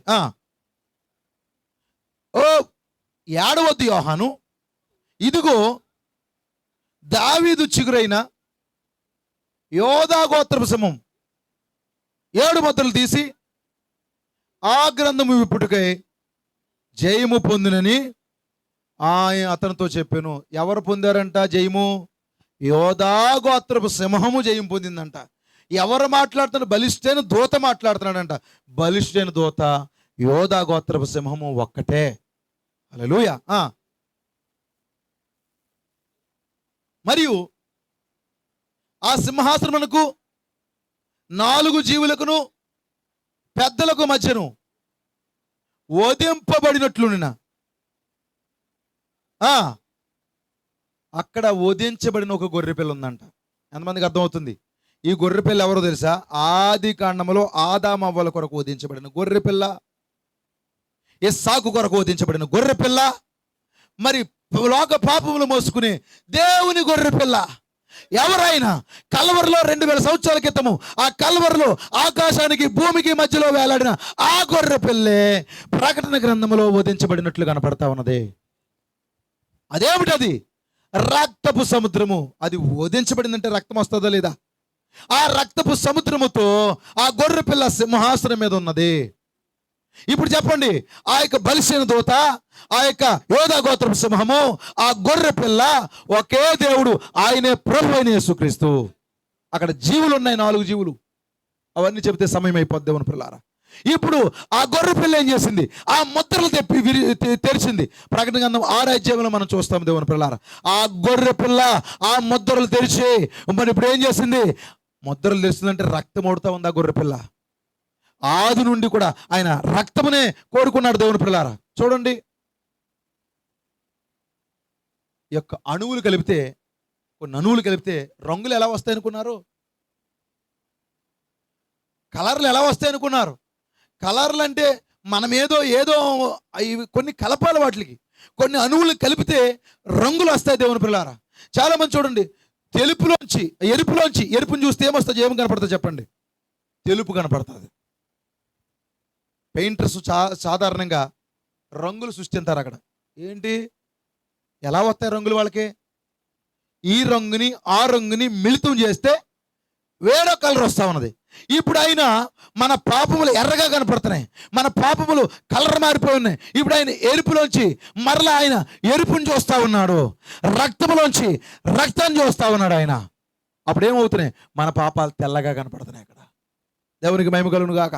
ఇప్పుడు గొర్రె పిల్లగా ఆయన ఓదించబడి, మరి చూడండి దేవుని పిల్లారా, ఆయన ఈ కాలంలో ముద్రలు తెరిచాడు. ఆయన 7 ముద్రలను గట్టిగా ముద్రించబడినటువంటి ఆ ముద్రలు తెరిచాడు. ఇప్పుడు మనందరము కూడా ఆ ముద్రలు తెరవబడు ద్వారా విస్తారముగా, ధారాళముగా రక్తపు సముద్రం మరింత దగ్గరగా మనకు వచ్చేసింది. 2000 సంవత్సరాల క్రితమైన రక్తం కాచాడు. ఇగో మరలా గొర్రె పిల్ల ప్రకటన గ్రంథంలో మరలా వధించబడినట్టుంది. ఆల్రెడీ వధించబడ్డాడు కదా, మరలా ప్రకటన గ్రంథంలో వధించబడింది ఏంటి? ఆ గొర్రె పిల్లనే. అది ముద్రలు తెరిచింది. ఈరోజు ఈ రాత్రి ఎవరైనా వచ్చి ఆ రక్తపు సముద్రంలో మొలగండి దేవుని పిల్లారా, విడిపించబడబోతున్నారు. ఎంతమందికి సంతోషం ఈ రాత్రి? నేను ఎక్కడితో ముగిస్తున్నాను ప్రియమైన దేవుని పిల్లారా. రేపు రాత్రికి మనం మరికొన్ని సంగతులు మనం చూసుకోవచ్చు. చూడండి, మరి 2000 సంవత్సరాల క్రితమైన గొర్రె పిల్లగా మరి కలవరిశిలో రక్తం కాచాడుగా. ఏదే రక్తం ఎండిపోయిందిగా. మరి ఎక్కడుంది రక్తం? ఎండిపోయింది కదా రక్తం. ఒక ఆయన అంటాడు, ఆ వర్షం కురిసిందంట ఆయన చనిపోయిన తర్వాత, అది నదుల్లో సముద్రాల్లో కలిసిపోయిందంట. ఆ రక్తము అందరినే పాపుల నుంచి నీతిమంతులుగా మార్చేస్తుందంట. అయితే మరి చాలామంది గోదావరిలో, సముద్రాల్లో ములిగి అక్కడికి వెళ్ళి ఆ సముద్రం లేకపోతే రేవు దాటేసిన తర్వాత కొన్ని నీళ్ళు ఏం చేస్తారు చెప్పండి? అలా నెత్తి మీద ఎలా వేసుకుంటారు. రక్తం అందులో ఉంటే వారిని విడిపించేయాలిగా. సముద్రాల్లోనూ లేకపోతే నదుల్లోనూ, మరి మన ఇంటి ముందు ఉన్న కాలువల్లోనూ, ఏదో చెరువుల్లోనూ రక్తం లేదు. ఈరోజు ఎక్కడుంది రక్తం అంటే వాక్యము లోపల ఉంది, బైబిల్లో ఉంది. బైబిల్లో ఉందా? అయితే మా ఇంట్లో బైబిల్ ఉంది. ఈ బైబిల్ ఈ కాలంలో ఏమై ఉంది? అది వచ్చే రాత్రికి ఆ తర్వాత రాత్రికి కూడా మీతో నేను మాట్లాడతాను దేవుని పిల్లారా. రండి, రక్తపు సముద్రం మీ దగ్గర ఉంది. ఈ రాత్రి మునగండి అందులో పూర్తిగా. మరి ఆ పాదమస్తకం ములగండి. ఖచ్చితంగా దేవుడు ఈ రాత్రి నేను విడిపించబోతున్నాడు. దేవుడు మనల్ని దీవించును గాక. God bless you. దేవుడు మనల్ని ఆశీర్వదించును గాక. ఈ సమయాన్ని తిరిగి దైవజనులకు అప్పగిస్తున్నాను. మనం ప్రార్థన చేసుకుందాం ప్రియులారా.